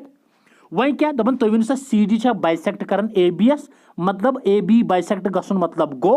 ओ ए छा बराबर ओ बी एस क्लियर वह अस क्या कर थो नजर तुम since line segment A B तो सी डी तो पाई कि लाइन्स एंड एंगल्स चैप्टरस मज पोर्मुत अगर ज लाइन या लाइन सेगमेंट करन पानवे इंटरसेक्ट कुन पॉइंटस पे अत बनन वर्टिकली अपोजिट एंगल्स तुम पानवे आसन बराबर यह 1 छु 2 बराबर 3 छु 4 बराबर ये लाइन सेगमेंट या लाइन करन इंटरसेक्ट अत बनन वर्टिकली अपोजिट एंगल्स तुम बे पानवे आसन बराबर ओके को ये अगर तुम नजर दियो लाइन सेगमेंट ए बी तो सी डी कोर इंटरसेक्ट ओ पॉइंटस पे कोर ना तमिक मतलब गो यह एंगल यद बराबर छा किन तो यह सोरे एंगल यद बराबर अस यह एंगल जरूरत यत गो यम ज एंगल बराबर पानवे गो यह एंगल कुस कुस यह एंगल बाया ए ओ डी बे बी ओ सी गो ए ओ डी बराबर ए ओ सॉरी ए ओ डी बराबर ए ओ डी यह बराबर कत बी ओ सी एस यह बी ओ सी यह ए ओ बी कह ए ओ डी गो ए ओ डी एंगल बराबर कत बी ओ सी एस कत बराबर बी ओ सी एस गो यम कम एंगल यम वर्टिकली अपोजिट एंगल्स क्लियर छा वह कर बह तुल ट्रायंगल ए ओ डी तो बी ओ सी गो मे तुल ए ओ डी तुल मे ए ओ डी ट्रायंगल तुल मा किन ए ओ डी तुल अलग यह गो ए ओ डी तो बे तुल बी ओ सी ट्रायंगल मे यमन दोनवनी ट्रायंगलन मज अगर वुछो गोडनेथी एंगल ए ओ डी यह एंगल बराबर कत बी ओ सी एस छा किन ए ओ डी छा बराबर ए ओ डी एंगल छा बराबर बी ओ सी एस वही हेरकन वर्टिकली अपोजिट एंगल छा किन तिक लाइन ज कर इंटरसेक्ट वर्टिकली अपोजिट एंगल्स बराबर छा अम पे एंगल ए बाया बराबर एंगल बी एस दोनवे 90 डिग्री तिकाज ए डी तो बी सी त्रमित परपेंडिकुलर्स कत लाइन सेगमेंट ए बी एस छा गो एंगल ए बराबर एंगल बी एस दोनवे ईच 90 डिग्री अम पे ए डी बराबर बी सी एस यह गिवन तिकाज इक्वल परपेंडिकुलर्स अमित त्रावन ए बी एस बराबर गो यह गो गिवन गो ये कुछ क्राइटेरिया बनो यह गो बाया एंगल तम पत आव दोम एंगल पत आव साइड गो angle angle side angle angle side कॉन्ग्रेंसी rule छा किन यस थारम कर दोमिस लेक्चरस मज गो प्रूव गो एंगल एंगल साइड कॉन्ग्रेंसी रूल गो एंगल तम पत साइड गो by angle angle side कॉन्ग्रेंसी rule triangle गई कॉन्ग्रेंट गया ऐसे पाई ये ट्रायंगल गई कॉन्ग्रेंट कॉरस्पॉन्डिंग साइड बराबर कॉरस्पॉन्डिंग साइड मतलब क्या सा गो ये ए ओ डी तुलहन त्रायन ये पे गो ऐ गई गोडनेथ यह ओ डी ना ओ डी यह ओ डी हसा पे बाया बराबर ओ सी एस पे तो ओ ए पे बराबर ओ बी एस पे पे थोद तुलहन त्रायन ट्रायंगल गो ओ ए गो बराबर ओ बी एस ओ डी गो बराबर ओ सी एस ब्रैकेटस मज लिखे सी पी सी टी मतलब corresponding parts of congruent triangles गो ये द्राव ये ओ ए बराबर ओ बी एस तने वोन मे ओ ए बराबर आसन ओ बी एस गो अत ए बी एस कर कम ताई ज बराबर हिस्स ओ ए तो ओ बी मगर हंग तो मंग गसन ज बराबर हिस्स कह योतान कानत का लाइन सेगमेंट कर स लाइन सेगमेंट सी डी गो सी डी कर हिस्स गो C D bisects line segment A B मकलो यह गोडनुक क्वेश्चन क्लियर त्रेम क्वेश्चन वो पे चूरिम थो नजर ये वो चूरिम क्वेश्चन क्या वन चूरिम क्वेश्चन वन दपन L and M are two parallel lines L तो एम बाया ज पैरेलल लाइन यमन दोनवनी पैरेलल लाइनन इंटरसेक्ट करन बे पैरेलल लाइन यम पानवे पैरेलल वसा एल तो एम पानवे पैरेलल क्लियर छा L parallel AIIMS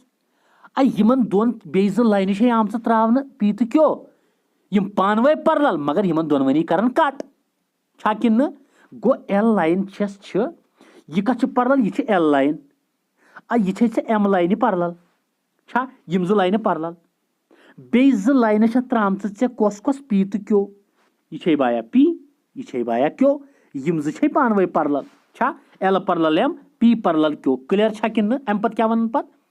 दपन show that triangle ABC congruent triangle CDA ची वन कि ट्रायंगल ABC यह ट्रायंगल छा कॉन्ग्रेंट का CDAS ट्रायंगल ABC छा कॉन्ग्रेंट ट्रायंगल CDAS ची पाई ट्रायंगल कॉन्ग्रेंट बनाने खतर फिलहाल कुस कुस criteria SAS axiom angle side कॉन्ग्रेंसी rule angle side angle कॉन्ग्रेंसी rule छा गो यम क्राइटेरिया ब्रोट कन अगर यम गन खड़ा चे ट्रायंगल बन कॉन्ग्रेंट क्लियर थो नजर ये करो वुस क्या करो गोड अगर तुम लाइन्स एंड एंगल्स चैप्टरस मज कंसेप्ट मेलोमुत तुम पाई कि अगर लाइन अगर चे लाइन यह बाया एल यह बाया एम यमन दोनवनी कोर एक ट्रांसवर्सल कट यह थोस ट्रांसवर्सल यह थाव तो AC ट्रांसवर्सल यह ACN अगर ACN कोर एल लाइन तो एम लाइनस कट तेल ना बाया यह एंगल यद बराबर यम आल्टरनेट इंटीरियर एंगल्स बने गो एंगल 1 बराबर एंगल 2 मगर ये लाइन एल पैरेलल एमस ACN कोर कट यह एंगल गो यद बराबर alternate interior angles lines and angles chapter यम तमाम लेक्चर ये अवेलेबल तुम वो कि यह लाइन कर इंटरसेक्ट आल्टरनेट इंटीरियर एंगल बराबर गो यह आल्टरनेट इंटीरियर एंगल यह आल्टरनेट इंटीरियर एंगल छा वन दित नजर ये फिगर मज अगर बाया चे लाइन एल यह एम यम कोर कट कोर ना तेल ना बाया यह एंगल बराबर ये आल्टरनेट इंटीरियर एंगल छा किन वन कर तो कम अगर यह द्राव एंगल 1 द्राव एंगल 2 बराबर यपर लाइन P आम यह लाइन ब्या क्यों यह P लाइन यह क्यों लाइन यह पानवे पैरेलल यमन दोन ते कर AC कट अम ACN लोगमुत गुंडा राज जो हर कुन कर इंटरसेक्ट अम ACN कोर यह बे P तो क्यों कट अगर यम इंटरसेक्ट कर यह एंगल गो ना बराबर यम ते गई आल्टरनेट इंटीरियर एंगल्स गया कि गो एंगल यह बराबर यपर एंगल बराबर छा किन गो एंगल बराबर एंगल बराबर यम गई आल्टरनेट इंटीरियर एंगल्स क्लियर छा गो 1 बराबर 2 3 कत गो बराबर 3 गो बराबर बाया 4 गो 3 कत गो बराबर 4 वह ये वो चीज ये आम तौर गसन स्टूडेंटन कन्फ्यूजन कि सर कुस कुस निम ये वो नजर थो ये अगर चे यह लाइन नियत बे नियत यम लाइन पैरेलल यह थो ट्रांसवर्सल यह एंगल बराबर तिक आल्टरनेट इंटीरियर एंगल तम एंगल आसन यम बन्नी पानवे यम यह एंगल बनोमुत लाइन तो बे ट्रांसवर्सल बनो यह एंगल यम लाइन तो ट्रांसवर्सल बनो एंगल मगर यम लाइन गि पानवे पैरेलल तेल यह पानवे आल्टरनेट छा गो यह एंगल तो यह एंगल पानवे आल्टरनेट कुस कुस एंगल 1 तो एंगल 2 जिथे पे वन दप सर तेल गो मे यह एंगल बराबर ना लग ना तिकाज यह एंगल ये बना इक्वल बनाने खतर यह एंगल तो यह एंगल बनो पानवे कम कम यम लाइन तो ट्रांसवर्सल यम लाइन तो ट्रांसवर्सल गो यह एंगल यद बराबर यम तो आल्टरनेट मगर अम साथ P क्यों लाइन थी P लाइन थी क्योस पैरेलल यह थवन ट्रांसवर्सल तेल यह एंगल बराबर यह इस कम कर L पैरेलल M तेल गो एंगल 1 बराबर एंगल 2 एंगल 3 बराबर एंगल 4 ना बाया ना L पैरेलल M ट्रांसवर्सल 1 बराबर 2 पत P पैरेलल क्योस ट्रांसवर्सल 3 बराबर 4 बुझवा गो ये कर P पैरेलल क्यों and AC intersects them go तम साथ क्या गो एंगल 3 बराबर एंगल 4 यम ती बाया आल्टरनेट इंटीरियर एंगल्स क्लियर छा किन तो 1 बराबर 2 तम साथ AB L पैरेलल M छा तुल तो वह ट्रायंगल्स था तो नजर वन यह मोलूम कर द्राव फिलहाल वन गई ट्रायंगल तुलान वो सब बह कर गोडनथी बदल कुस कुस ट्रायंगल ABC तुल मे ABC यह गो A यह गो बी, यह गो सी, बे तुलो तेल ए सी डी ए, यह गो सी, यह गो बाया सी, यह गो डी, यह गो ए, गो किन यमन दोन ट्रायंगलन में थाव तो लगिया नजरा अख ये वन छी ना वन यह बराबर यह कि यह टूस गो वन छी बराबर टूस from equation proved from equation first कोरा हो कि यतन प्रूव आ अम पे राजा ए सी छी बराबर ए सी एस यह कॉमन दोनवनी मज यह मज देवार चुक सपोज तुम बारन सह तुम करो तुम द्राव ब्योन दोनवे यह कमर यह मजस देवार गो सह देवार हम सुंद तो हम सुंद छा कि इथे पे गई यह मज देवार यह यमिस ट्रायंगल सुंद तो यमिस सुंद गो ए सी यम सुंद ए सी यम सुंद गो ए सी कॉमन अम पे क्या एंगल 3 राजा बराबर एंगल 3 बराबर एंगल कत 4 एंगल 3 कत बराबर एंगल 4 यह 4 एंगल छा गो एंगल 3 बराबर एंगल 4 सह go from equation second proved from equation second यह कि गो अतन कुछ क्राइटेरिया बनो अतन बनो क्राइटेरिया कुछ एंगल साइड एंगल वह सब आया एंगल 1 बराबर एंगल 2 ए बी सी युक एंगल 1 सी डी ए युक एंगल 2 बराबर 1 बराबर 2 ए बी सी युक एंगल 3 बराबर सी डी ए युक एंगल 4 बराबर गो यम गई आल्टरनेट इंटीरियर एंगल्स ए सी बराबर ए सी तिकाज यह गई क्राइटेरिया बन यह एंगल बराबर सपोज वह ब्या ट्रायंगल यह एंगल बराबर वह सब आया यह 1 यह 2 बराबर छा यमुक 3 बराबर यम किस 4 यह मजिम साइड बराबर यथ कॉमन गो 1 बराबर 2 यह साइड बराबर यथ 3 बराबर 4 गो एंगल साइड एंगल तिकाज यमो दोयो एंगलो रोड मज साइड यमो दोयो एंगलो रोड मज साइड गो अत बनो एंगल साइड एंगल कॉन्ग्रेंसी रूल गो अमि कॉन्ग्रेंसी रूल सहित बनो A B C triangle congruent triangle C D A clear छा तिकाज एंगल साइड एंगल छुचा बाया कॉन्ग्रेंसी रूल ठीक यह गो क्वेश्चन नंबर 4 सिंपलीफाई वन गो क्वेश्चन नंबर 5 ठीक छा वह क्वेश्चन नंबर 5 क्या वन से राजा क्वेश्चन नंबर 5 वन दपन लाइन एल लाइन एल यस is the bisector of angle A यम लाइन एल अम लोगमुत ज्यादा चिच अम एंगल यस लाइन एल अम कोर एंगल ए बिचोर बाइसेक्ट एंगल ए यस कर बराबर हिस्स यह बिचोर एंगल ए यह त्राय यह लाइन एल यह एंगल ए अम कर बराबर हिस्स अम दोपन बहुत एंगल बाइसेक्टर मे ज्यादा लोगमुत गुंडा राज बहुत कर एंगलस 2 हिस्स तो तेनो कह एंगल बह करो 2 हिस्स तेनो 90 डिग्री बह करो 45 में डिवाइड तेनो 60 30 तेनो 60 40 तेनो 20 10 दोपन बह कर एंगल 2 हिस्सन में तकसीम गो अम युकुन एंगल युकुन बैक एंगल यह थोन बिचोर 1 यह थोन 2 अब बाइसेक्टर कोर एंगल बाइसेक्टर गो L is the bisector of an angle A L bisector angle A गो एंगल 1 एंगल 2 बराबर and P is any point on L दपान यह एंगल बाइसेक्टर अत पे राजा से बी पॉइंट अगर से बी पॉइंट एंगल बाइसेक्टरस पे दपान अम पे 2 परपेंडिकुलर त्रावन बी पी तो बी क्यू ये 90 डिग्री बनन यह बनन 90 डिग्री गो बी पी तो B Q Amit perpendicular त्रावन B पे इस एंगल ए यह बिचोर एंगल ए वन दपान यह मे आर्म यह ब्या आर्म मे यम मे 2 आर्म ये नाव मजस कुस यह एल लाइन अम लोग चेच कोर बाइसेक्ट यह बे दोपन मे पॉइंट बी अम पे पे आल्टीट्यूड परपेंडिकुलर ये पे ब्या यथ नाव क्यो यथ नाव पी दो बी पी तो बी क्यू आमित 2 परपेंडिकुलर त्रावन कत एंगल ए चन आर्मन क्लियर पत show that A P B छा कॉन्ग्रेंट ए पी बी छा कॉन्ग्रेंट ए क्यू बी गो गोडनुक पार्ट क्या वन दपन तुम वनु ए बी पी यह ट्रायंगल छा कॉन्ग्रेंट ए क्यू बी यह ट्रायंगलस बे बी पी छा बराबर बी क्योस यह बी पी ना ये योतान यह यद बराबर गो ये योतान बराबर आसन ये यत गो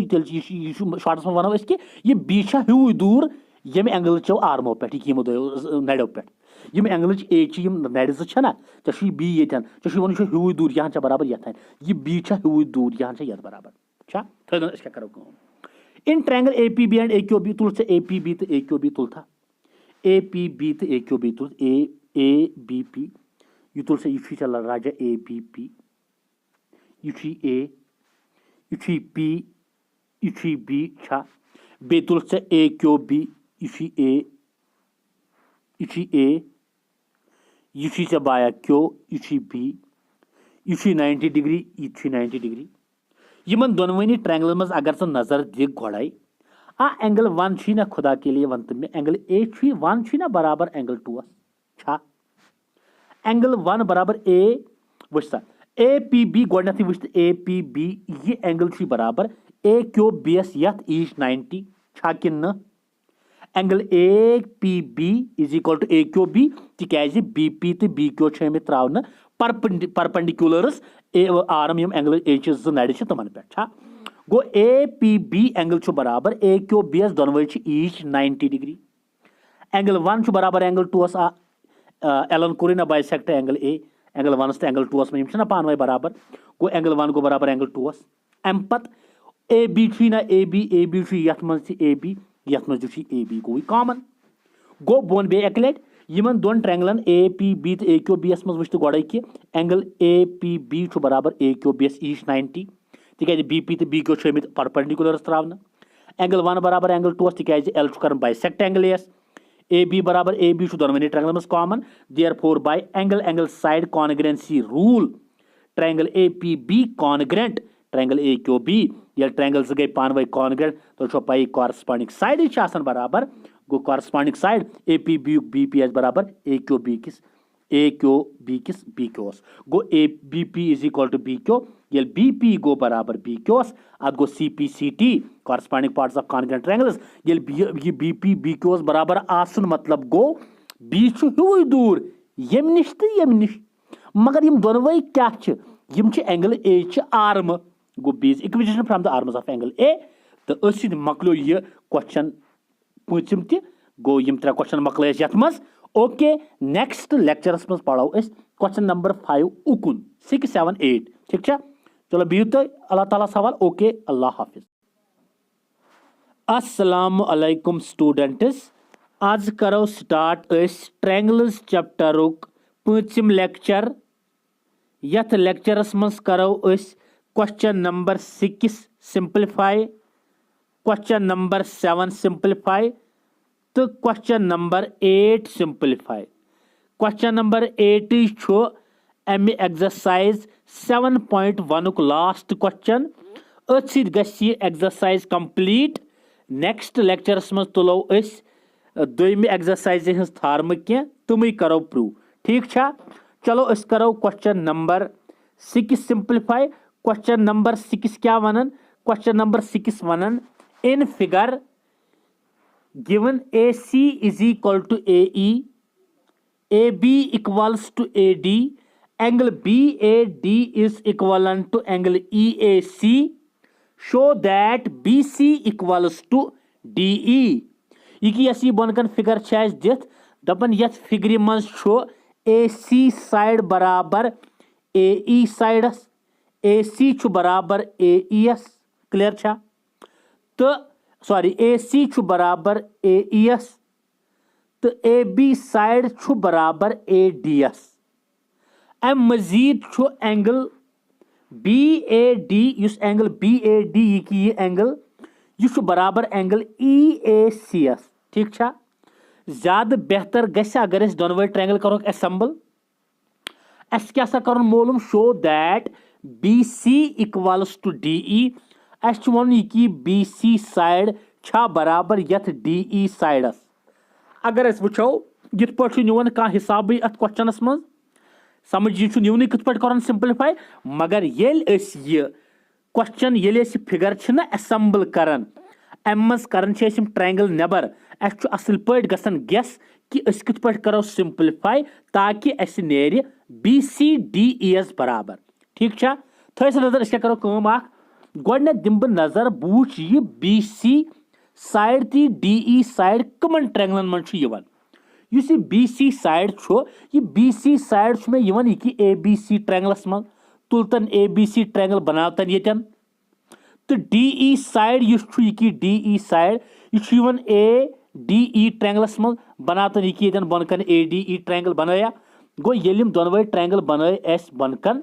अम पे गस वो ईजी गेस कथ पे करो सिंपलीफाई अगर इन दोन ट्रायंगलन में वो गोडनथ इन दोन ट्रायंगलन में गिवन दिथ AB साइड बराबर कथ ADS पे गिवन AB साइड बराबर ADS यह राजा गिवन तो ए सी साइड युस छु यह छु ए ई साइडस बराबर ए सी साइड युस छु यह छु ए ई एस बराबर यह छु गिवन कंडीशन गो यमन दोन ट्रायंगलन मज द्राय ज साइड बराबर यह द्रा बराबर यथ यख द्रा बराबर यथ वह अगर यह एंगल नेर ना बराबर यथ अस बनो एस ए एस कॉन्ग्रेंसी एक्शम अमे एक्शम सत बन ट्रायंगल्स एस कॉन्ग्रेंट मगर वह दिमो नजर एंगल ए कह दप गेस कि सर यह एंगल ए मकलो ठीक सही ये गई ट्रायंगल ज कॉन्ग्रेंट मगर अगर ये सरसी फिगर कुन दिख नजर यह बी ए सी एंगल कुछ बी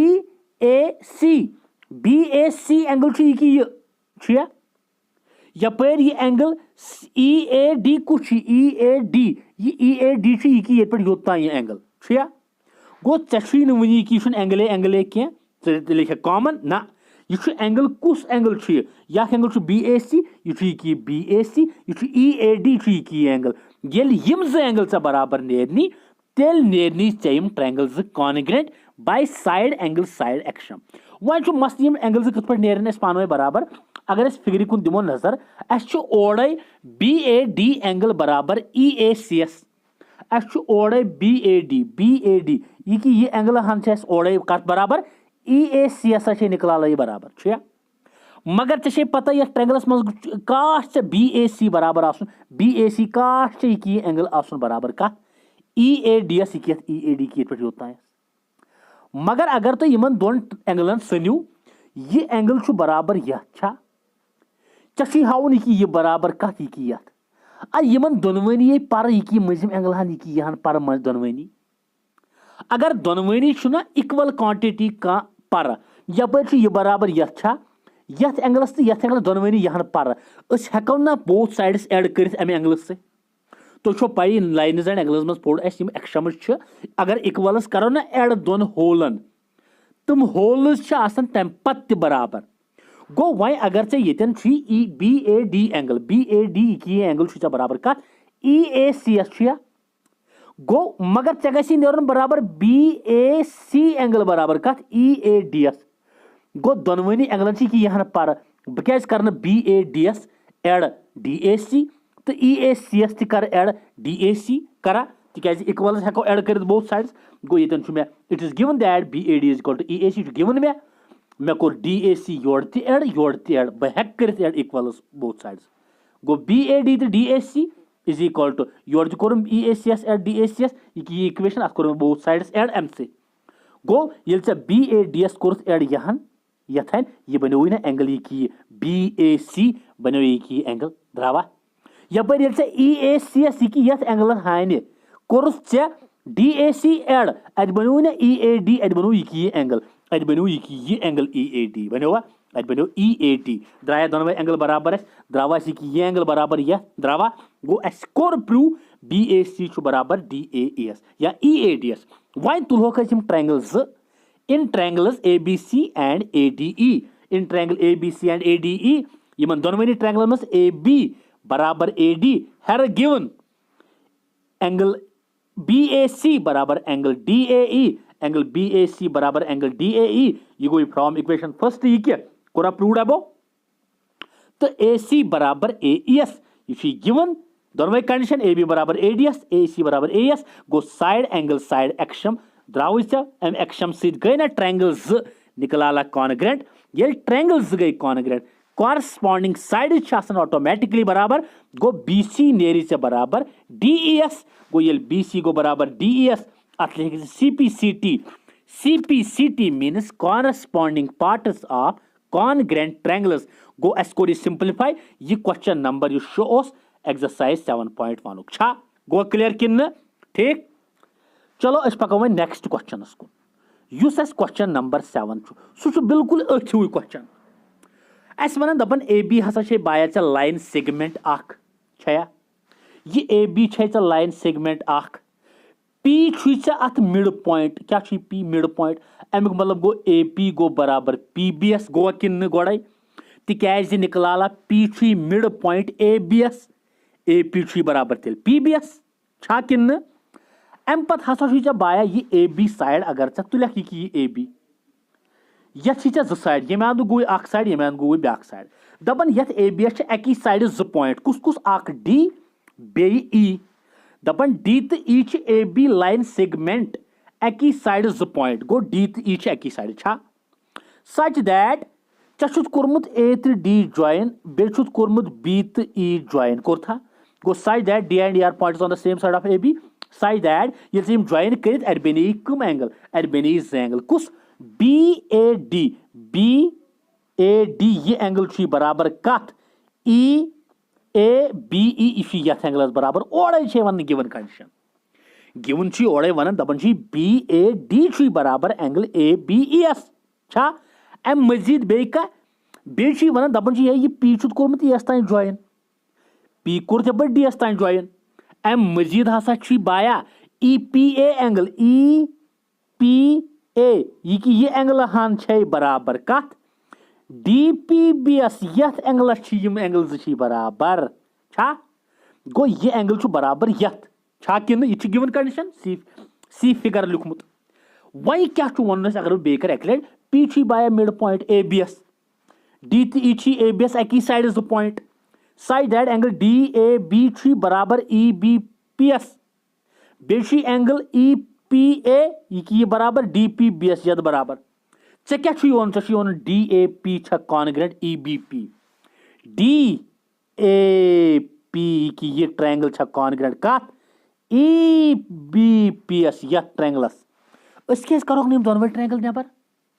अस कर डी ए पी कोर नबर बे कोर ई बी पी यम कॉन्ग्रेंट कर थोड़ा लॉकट दप कॉन्ग्रेंट नेर सर कत बराबर यह थोड़ा लॉकट बनमुत ट्रायंगल नत बराबर दोनवे बनावन ओके गो अस कर यम ट्रायंगल वन कॉन्ग्रेंट ऐ पाई कॉन्ग्रेंट कुस कुस rule S A S angle angle side angle छा कि यम कॉन्ग्रेंट रूल अगर यम गई पद अस गई ट्रायंगल तेल कॉन्ग्रेंट गो बह गस गोडनेथ अकिस गिवन कंडीशन पे कत पे बह वन ये बाया ये एंगल हना हसा बराबर यथ आ गिवन ना यह कि गिवन ई पी ए बराबर डी पी बी एस क्या दुनिया कह ताकत रुकत यह कथ वनस कि ई पी ए बराबर डी पी बी एस आ गिवन वह कर वह हाथ नजर ये अगर ये फिगर कुन सनक यम ट्रायंगल कर कॉन्ग्रेंट दित नजर अख सेकंड यमन दोन ट्रायंगल मन राजा डी ए पी एंगल बराबर कत ई बी पी एस ओड़े गिवन छा कि D A P D B A D या थस बी ए डी वुसा ये side that A B A D कत बी ए डी एंगल सह कत बराबर A B A D angle कत बराबर angle A E B P वुसा वन दप सर बी ए डी गो सुई एंगल पी ए डी गो सुई एंगल मजस गि लफ्ज एंगल यून गो चे अतन कुस बी ए डी मतलब ये एंगल ये एंगल चे बराबर कत ये एंगलस मान एंगल ए चे बराबर एंगल बी एस वन कत खुश कत ओर एंगल ए बराबर एंगल बी एस गिवन ओड़े दित अमे मजीदा बाया ऐ ब्या चीज ये ए पी नो बराबर ऐ पी बी एस आ पी मिड पॉइंट ऐ कि वह अगर यह एंगल यद बराबर द्राव यह साइड यद बराबर वह अगर अख एंगल नेर ना पान बराबर अगर यह हाव ए पी डी अगर यह एंगल नेर ना बराबर ए पी डी अगर यह बराबर नेर ना कत ई पी बी एस यह सरसी एंगलस चे बनी कम एंगल साइड कॉन्ग्रेंसी रूल सम ट्रायंगल कॉन्ग्रेंट गना वह मसल कि यह एंगल ए पी डी तो एंगल ई पी बी बराबर अन्न खतर क्या कर अगर हेरकन दिख नजर यह A P B D angle कर बनी वो ए पी डी एंगल दिमो नजर गोडे बाया यह एंगल बराबर यह अगर यथ एंगलस यथ है दिख ना यह रस यह बन ना ए पी डी बनो ये ए पी डी यह एंगल यपर अगर बी पी डी एस दिख यह बनो ना ई पी बी यह बनो ना ई पी बी बनो कि ऑलरेडी एंगल ए बराबर एंगल बी एस यपर यह मंजिम साइड यह क्या नाव ए पी बराबर पी बी एस चे द्राव ना एंगल साइड एंगल कॉन्ग्रेंसी रूल गई ना triangle congruent go one muscle यह ए पी डी कत पे नेर बराबर था तो नजर वुच सा ये कर मे ई पी ए बराबर ई पी ए बराबर कत डी पी बी एस यथ एंगलस छा चे करत कम चे कोरत both sides add E P D यम सुत कोर चे दोनवनी एंगलन ऐड कोरथा येल एस दोनवनी एंगलन कोर ऐड येतन गई कम आख ई पी एस कोर चे E P D angle add D P B एस कोर ई पी डी एंगल कोरथा ऐड गो यथ है कर चे यहां ऐड ये बनो ए पी डी ये बनो ए पी डी एंगल बनो वा यपर कोर्स चे कथ एंगल डी पी बी एस कोर्स चे ऐड कस यहां ये बनो एंगल कुस ई पी बी ये बनो ई पी बी बनो सोरे एंगल गो यख एंगल बनो ये की ये यख एंगल बनो चे ये की ये बनो या था तो नजर में तुल तक में ये triangles go in triangles D A P तो बे तुलख ई पी बी तुला ट्रायंगल तुलवा यम ट्रायंगल्स गो ये ट्रायंगल्स तुल ए P D to E P B गोडनथ ये एंगल बराबर यथ कुस यथ एंगलस क्या नाव ये बी ए डी यथ एंगलस क्या नाव ये ई बी पी छा गो लिखो ये कि डी ए पी एंगल छु बराबर कत ई बी पी एस छा ये बाय फर्स्ट इक्वेशन ये कोर्थ ये फर्स्ट इक्वेशन मत D P A sorry D P A angle छु ये कत बराबर डी पी ए ये यख एंगल छु बराबर यथ एंगलस यह फ्रॉम इक्वेशन मज प्रूव कोरा ई पी बी एस छा यथ बराबर अम पे ए पी बराबर पी बी एस यह कत द्राव ऐ यहाँ ए पी बराबर पी बी एस यह ऐ गिवन पी ना मिड पॉइंट अम पे ऐ कुस एंगल डी ए पी ये एंगल मजिम ये डी ए पी कत बराबर ई बी पी एस छा यह गो गिवन कंडीशन गो चे गई कम चे द्राव राजा ये एंगल द्राव ऐ बराबर यथ यह साइड द्राव यथ बराबर यह एंगल द्राव यथ बराबर गो angle side angle congruency axioms congruency sorry rule से द्राई टाइम ट्रायंगल्स कॉन्ग्रेंट गो येल यम ट्रायंगल्स गई ना कॉन्ग्रेंट यमन हंद कॉरस्पॉन्डिंग साइड्स गई बराबर गो कॉरस्पॉन्डिंग साइड कुछ ए डी गो बराबर बी ई एस गोवा गो A D is equal to B E C P C T बह दिम बे थोड़ा ओवर यू 2-3 सेकंडन शॉर्टस मज कम लगस कर P mid point A B एस छा बे ये डी ती अकी साइड पॉइंट्स सच दैट ये एंगल डी ए बी ये एंगल बराबर एंगल ई बी पी यथ एंगलस बे एंगल कुस ई पी ए ये एंगल बराबर कत यथ एंगल कुस ट्रायंगल डी ए पी हाउन कॉन्ग्रेंट कत ई बी पी एस यथ बे हाउन ए डी बराबर बी एस छा मे कर मे तुल यम वो मे कर गोडनथ मे कर कोशिश गोडनथ मे ओड़े दिस एंगल ए बराबर एंगल बी एस angle A minus D A B मे बराबर एंगल ई बी पी एस छा यपर ए पी बराबर पी बी एस तक पी मिड पॉइंट काश ये एंगल नेर वन यद बराबर ये एंगल ए बी पी यह ए बी पी सॉरी ये एंगल ए पी डी गो मे हन बराबर कत योर एंगल कुछ बी पी ई यह बराबर यथ अगर दोनवनी बह यहाँ दिम ना यह बन यह एंगल तो यख बन यह एंगल गो यथ अगर बह यहाँ दिम यह बन यह एंगल यथ एंगलस अगर यहाँ दिम यह बन यह एंगल गो मे कोर दोनवनी एड अत बनो मे यह पत तुल मे यम ट्रायंगल ये अत गई कम यह बराबर यथ यह गिवन यह प्रूव्ड अबो गो by angle side angle कॉन्ग्रेंसी rule triangle द्राय कॉन्ग्रेंट ये ट्रायंगल गई कॉन्ग्रेंट यह साइड गो बराबर यथ गो ये triangle congruent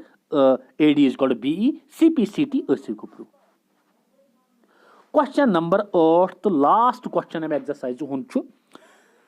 दपन in a right angle triangle A B C right angle at C A B C अख राइट एंगल ट्रायंगल मगर 90 डिग्री एंगल सी एस पे तो अम पे क्या दिल दपान एम हसा बाया वो A B C right angle triangle 90 degree की दपान एम बाया a mid point A B एस गो यहाँ बराबर यथ है गो एम ना बराबर तेल एम बी एस कि अम मजीद क्या दपान यह सी एम ओमुत प्रोड्यूस कर डी एस कोत सी एम आप प्रोड्यूस कर डी एस तम such that C M is equal to D M कि बे आव डी बी ज्वाइन कर क्लियर कि क्लियर आ वो लगे क्या दिल अस कर यहाँ कर कंस्ट्रक्शन करा को अगर गोड दिमो नजर गिवन क्या given A B C right angle triangle यथ मन एंगल सी 90 डिग्री तो M mid point A B एस यह वन गिवन यह तो सच दैट डी एम बराबर कत बे ओमुत कर डी एम प्रोड्यूस कर कोत डी एम सी बराबर point D is join to point B बे डी ओमुत कर बी एस तम join show that AMC congruent तो गोडनुक पार्ट वन ये AMC ये ट्रायंगल AMC कॉन्ग्रेंट BMD यथ बे क्या अम पे हाउन बे एंगल DBC हाउन 90 डिग्री ये एंगल 90 डिग्री ब्या DBC ये ट्रायंगल कॉन्ग्रेंट ABCS यह गो ब्या पार्ट तो लास्ट पार्ट वन कि यह CM यह CM यह 1/2 AB यह 1/2 AB था तो नजर इस पे करो सिंपलीफाई क्वेश्चन गोडनेथ कर बह दिम नजर गिवन क्या मे right angle triangle ABC right angle at C M is the mid point of AB clear छा कि थो मे योह अम पे कर मे टुपरू मे वन 4 पार्ट की 1 2 3 4 लिख मे 4 पार्ट ये लिखवा कि वह वुच तो अम पे क्या कर मोलूम वुच तो वह क्या करो यह गो अम पे गई कंस्ट्रक्शन मज क्या कोर निकला प्रोड्यूस कोर मे CM कोत DS तम side that CM is equal DM बे कोरम DB ज्वाइन कोरमा ज्वाइन DB अम पे वो प्रूफ वुचा प्रूफस मज क्या करो प्रूफस मज कर बह तुल ट्रायंगल AMC ये ट्रायंगल तुल बे तुल BMD तुलमा यम ट्रायंगल ये मे तुल अतन अगर याद ये AM निकला बराबर BMS तिक M mid point of AB CM बराबर सॉरी गो ये एंगल ये बराबर तिक लाइन जो कर इंटरसेक्ट वर्टिकली अपोजिट एंगल्स गए बराबर ये मे 5-7 लट पत कुन गो ये एंगल गो बराबर ये वन वर्टिकली अपोजिट एंगल छा अम पे अगर नजर दिख ये CM बराबर DMS तिक M mid point core CM produce DS तम साइड दैट CM थो DMS बराबर गो ये साइड ये बराबर ये एंगल ये बराबर ये साइड ये बराबर गो अतन बनो कॉन्ग्रेंसी एक्शम कुस साइड एंगल साइड कॉन्ग्रेंसी एक्शम से क्या गई ट्रायंगल्स कॉन्ग्रेंट ये ट्रायंगल्स गई ना कॉन्ग्रेंट यमन हंद कॉरस्पॉन्डिंग एंगल्स गई बराबर बे गई कॉरस्पॉन्डिंग साइड्स गो ये एंगल 1 ना यह बाय एंगल 2 वो अगर ये ट्रायंगल तुलहन नो त्राहन ये पे वो ये M ये तो थोद तुलख ना थोद ये C पे ये A पे पे 1 ना 1 पे वो योर ट्रायंगल ऑलरेडी अमी आई कुस अत नाव DB तो C your yummy I angle 2 go angle 1 पे एंगल 2 पे ये पे ये पे गो एंगल 1 कत नेर बराबर तेल 2 CPCT तो AD वन तो निकला A तो वन तो मे AC कत ऐसी बराबर ये AC ऐसी नो बराबर ये BDS ऐसे CPCT ट्रायंगल्स गई कॉन्ग्रेंट कॉरस्पॉन्डिंग साइड्स गई ना बराबर गो अत गो CPCT क्लियर छा था तो नजर ब्रोट कुन अम पे वो मकलो ब्या पार्ट अम पे था तो नजर वह मे हावन ब्या पार्ट वो ये अगर नजर दिख यह गोडनुक पार्ट तक मकलो वो AMC congruent BMD angle DBC right angle यह वह कर मोलूम यह पार्ट कर बह था तो नजर ये वह वन कि एंगल DBC राइट एंगल अगर ये फिगर कुन दिख नजरा यह DBC नो ये 2 बराबर 1 छा यपर कर तो यपर 1+5 एंगल CS बराबर मगर एंगल C ना 90 डिग्री से छा कि बह तुलन DBC पत करस एंगल सम प्रॉपर्टी था तो नजर ये in triangle DBC by angle sum property as पर होते नाव दित angle 2 plus angle B plus angle 5 160 angle 2 बदल दु मे angle 1 angle 5 8 plus angle DBC is equal to 160 मगर एंगल 1 प्लस एंगल 5 दित लग ये नजर ये फिगर कुन एंगल 1 प्लस 5 एंगल C मगर एंगल C ना 90 degree right angle that C गो एंगल C ना निकला एंगल C कूत एंगल C 90 डिग्री मगर एंगल C थोमुत होतन बराबर 1+5 गो 1+5 बदल क्या दिख लग 1+5 बदल 90 तिक angle C 90 degree plus DBC is equal to 160 1+5 90 so गो एंगल DBC गो 90 डिग्री बराबर गो यह कोर एस सिंपलीफाई ब्या पार्ट अमे क्वेश्चन नंबर 8 ठीक छा वह गो बेस पार्टस कुन ब्या पार्ट कर सिंपलीफाई दपन बेस पार्टस मज DBC हाउन कॉन्ग्रेंट ACBS गो DBC ट्रायंगल हाउन कॉन्ग्रेंट DBC कॉन्ग्रेंट हाउन ACBS अगर इन दोन ट्रायंगलन कुन दिमो नजर DBC तो ACBS कुन गोडनेथै दित नजर कि AC ना AC बराबर DBS गोडनेथै ये ट्रायंगल AMC तो AMC तो BMD करित कॉन्ग्रेंट चे द्राव ना ये AC बराबर ये DBS द्रावा AC द्रावा DBS बराबर गो अत वन गोथी प्रूव्ड अबो वन खा कि गो AC बराबर DBS यह कोर अस प्रूव्ड अबो पत कुन angle ACB equals to angle DBC यह गो ईच 90 ACBOC गिवन 90 DBC कोरुत ये प्रूव गो यम दोनवे द्राय वन ईच 90 गया यम कि गो यह साइड द्राव चा बराबर यथ यख एंगल होत बराबर यथ BC छुई निकलाला BCS बराबर कॉमन गो यतन गो कुछ क्राइटेरिया यूज साइड मंजस एंगल साइड साइड मंजस angle side therefore by side angle side कॉन्ग्रेंसी axiom DBC congruent ACB येल यम ट्रायंगल ज गई कॉन्ग्रेंट यमन हंद कॉरस्पॉन्डिंग साइड्स गई बराबर गो AB आस तेल बराबर CDS या CD छु बराबर तेल कत ABS CD छु बराबर ABS CD गो ABS बराबर मगर अगर से पेटमि फिगरी कुन दिख नजरा यु CD छु ना CD निकलाला CD छु ना CM प्लस DM गो अगर चे CD छुई चे के CM प्लस DM लिखित मगर ये थी याद कि CM छु थोमुत चे DM बराबर अत छुई M मिड पॉइंट गो CD बदल दिख CM प्लस DM दिखा कि गो ये गो द्रावस लास्टस CD is equal to AB मगर चक्र कमा अख चे दित CD बदल CM plus DM is equal to AB CM plus DM छुना बराबर CM हरकन गो CM DM बदल गो CM is equal to AB CM गो 2CM is equal to AB CM ने रिमेन ये गई डिवाइड सो गो CM is equal to 1/2AB अत कर अमि क्वेश्चन चोर वै पार्ट सिंप्लीफाई गोडनिक AMC हाउन कॉन्ग्रेंट BMDS ये हो दोम एंगल DBC 90 डिग्री ये कोर सिंप्लीफाई पत यह सोरे एंगल हाउन यथ कॉन्ग्रेंट ये हो लास्टस यह CM हाउन 1/2 ऑफ AB गो अस कर चोर वै पार्ट अमि क्वेश्चन सिंप्लीफाई अत गई ये एक्सरसाइज 7.1 कंप्लीट नेक्स्ट लेक्चरस मज तुलो 7.2 ची थार्म तुम करो प्रूव ओके बिहु अल्लाह ताला सवाल अल्लाह हाफिज अस्सलाम अलैकुम स्टूडेंट्स आज करो स्टार्ट ट्रायंगल्स चैप्टर ब्याख लेक्चर पतमें लेक्चर मज कोर गोडनिच ज थार्म तो बे कर गोडनिच एक्सरसाइज ट्रायंगल्स चैप्टर कंप्लीट यथ लेक्चरस मज करो बे फर्दर ज थार्म करो प्रूव यम ज थार्म बन पत दोयमि एक्सरसाइज खद्र प्रोसीजर ठीक छा वन यह थार्म क्या गोडनिच थार्म हसा बैलाला यह prove that angles opposite to equal sides of an isosceles triangle are also equal चे वन कि मे गोडनेथी वोनमुत कि थार्म थार्म एक्चुअली यह सह स्टेटमेंट यथ जरूरत अकि लॉजिकल प्रूफच अत प्रूफ दिन मगर अगर कुन जाए वन कॉरलरी वोन मे कि कॉरलरी एक्चुअली सह रिजल्ट युस डिड्यूस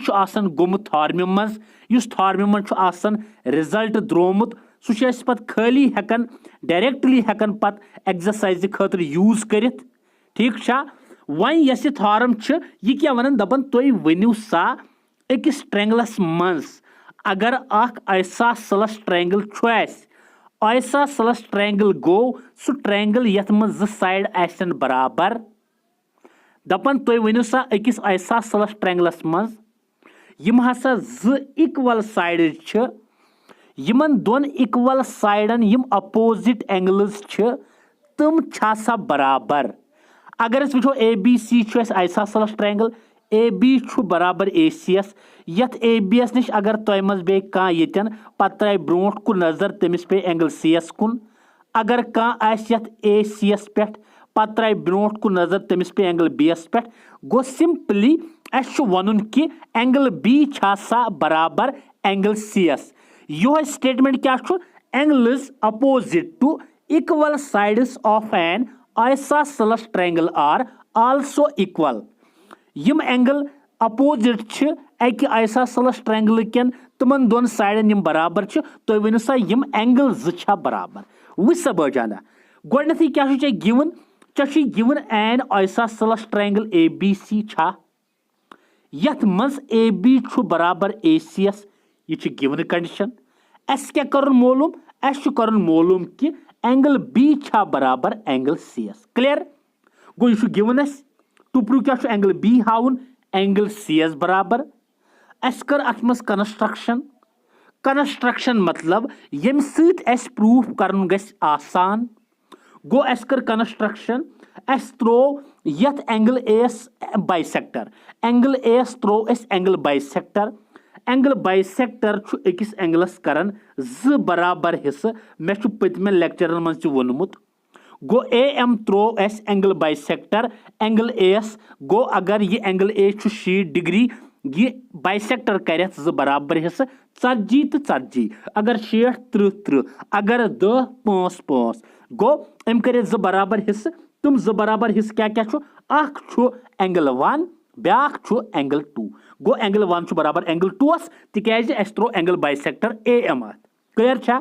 वाई तुलो अस ट्रायंगल्स ABM तो बे तुलो ACM या AMC in triangles ABM and AMC यमन दोन ट्रायंगलन में गोडनथी क्या दलील ये AB हसा छु बराबर ACS ये छ गिवन कंडीशन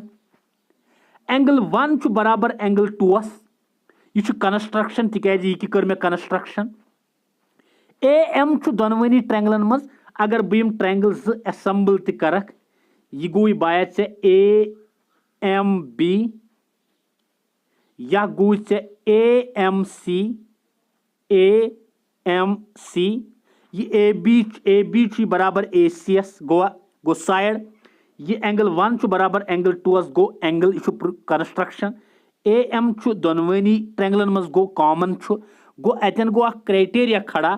क्राइटेरिया गो अतन खड़ा कुस SAS कॉन्ग्रेंसी एक्शम छु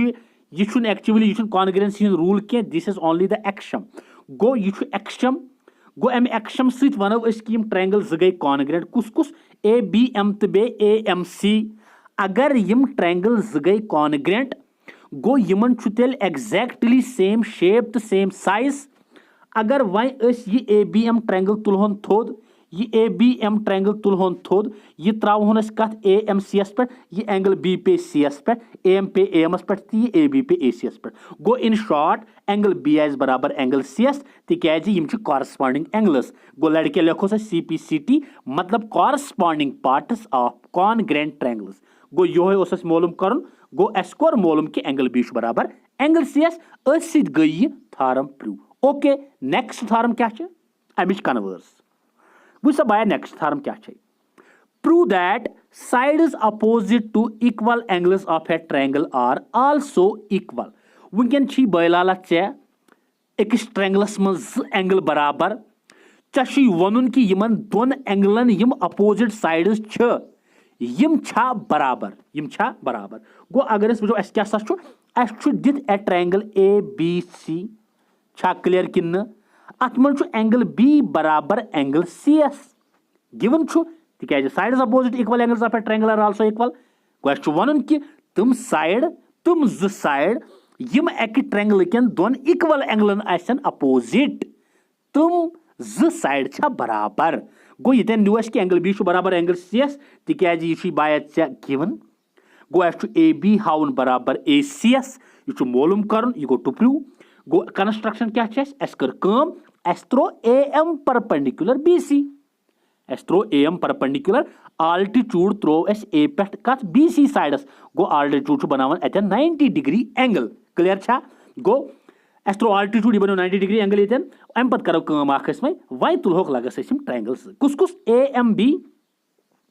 आखसा गो ये राजा आगु AMB ब्या गो यतन AMC ये AMC तुले ट्रायंगल जकिन ये 90 यतन ये 90 एंगल B बराबर एंगल CS छा गो गोडनथी येल ब ABM तो ACM तुल गोडनथी छु मे बराबर एंगल B कत एंगल CS एंगल B बराबर एंगल CS ये बाय से गिवन कंडीशन अत सित क्या छु AMB एंगल ये AMB एंगल बराबर AMC एंगलस यह गो ईच 90 डिग्री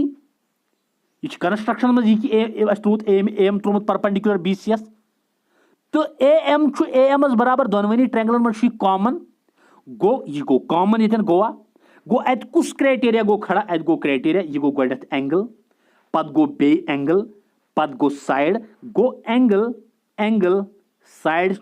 कॉन्ग्रेंसी रूल गो ये अमि कॉन्ग्रेंसी रूल क्या गई ट्रायंगल्स यम गई बाय कॉन्ग्रेंट गो यमन exactly same shape and same size गो ये ट्रायंगल्स गई कॉन्ग्रेंट कॉरस्पॉन्डिंग साइड्स क्या आसन गो AMB ट्रायंगल गो ये exactly same shape same size कत AMCS पे गो यमुक एरिया बराबर ये गो ये AB पे ना ACS पे गो AB गो तिल बराबर ACS अत लिखो लड़े corresponding parts of congruent triangles गो ये गई ब्याक थारम प्रू बह वन ब्याक अल्टरनेटिव मेथड अज किताब हावन कि तुम त्रावन एंगल AS एंगल बाइसेक्टर पत दपन एंगल 1 बराबर एंगल 2 पत दपन है ये एंगल हसा गो बाया बराबर कत ये एंगल गो बराबर कत एंगल B बराबर ये तो अम पत वन दपन ये एंगल एंगल 1 बराबर कत एंगल 2 ये एंगल बराबर कत ये एंगलस तो यह बराबर साइड ये गो ये अमि क्राइटेरिया सड़ मतलब अज किताब ये हावन कि ये एंगल B बराबर एंगल CS 1 बराबर 2 AM बराबर AM कॉमन तो मगर अस कोर ये B बराबर ये 90 गो अमि सत द्राव ये गो दोनवे मेथड सही तो हो चलो ये मकलिए थार्म फर्दर अम पत करो वो एक्सरसाइज नंबर 2 स्टार्ट तिकाज यम थार्म यम रूल बनन 2 एक्सरसाइज खतर चलो बिह रबस हवाल ओके अल्लाह हाफिज।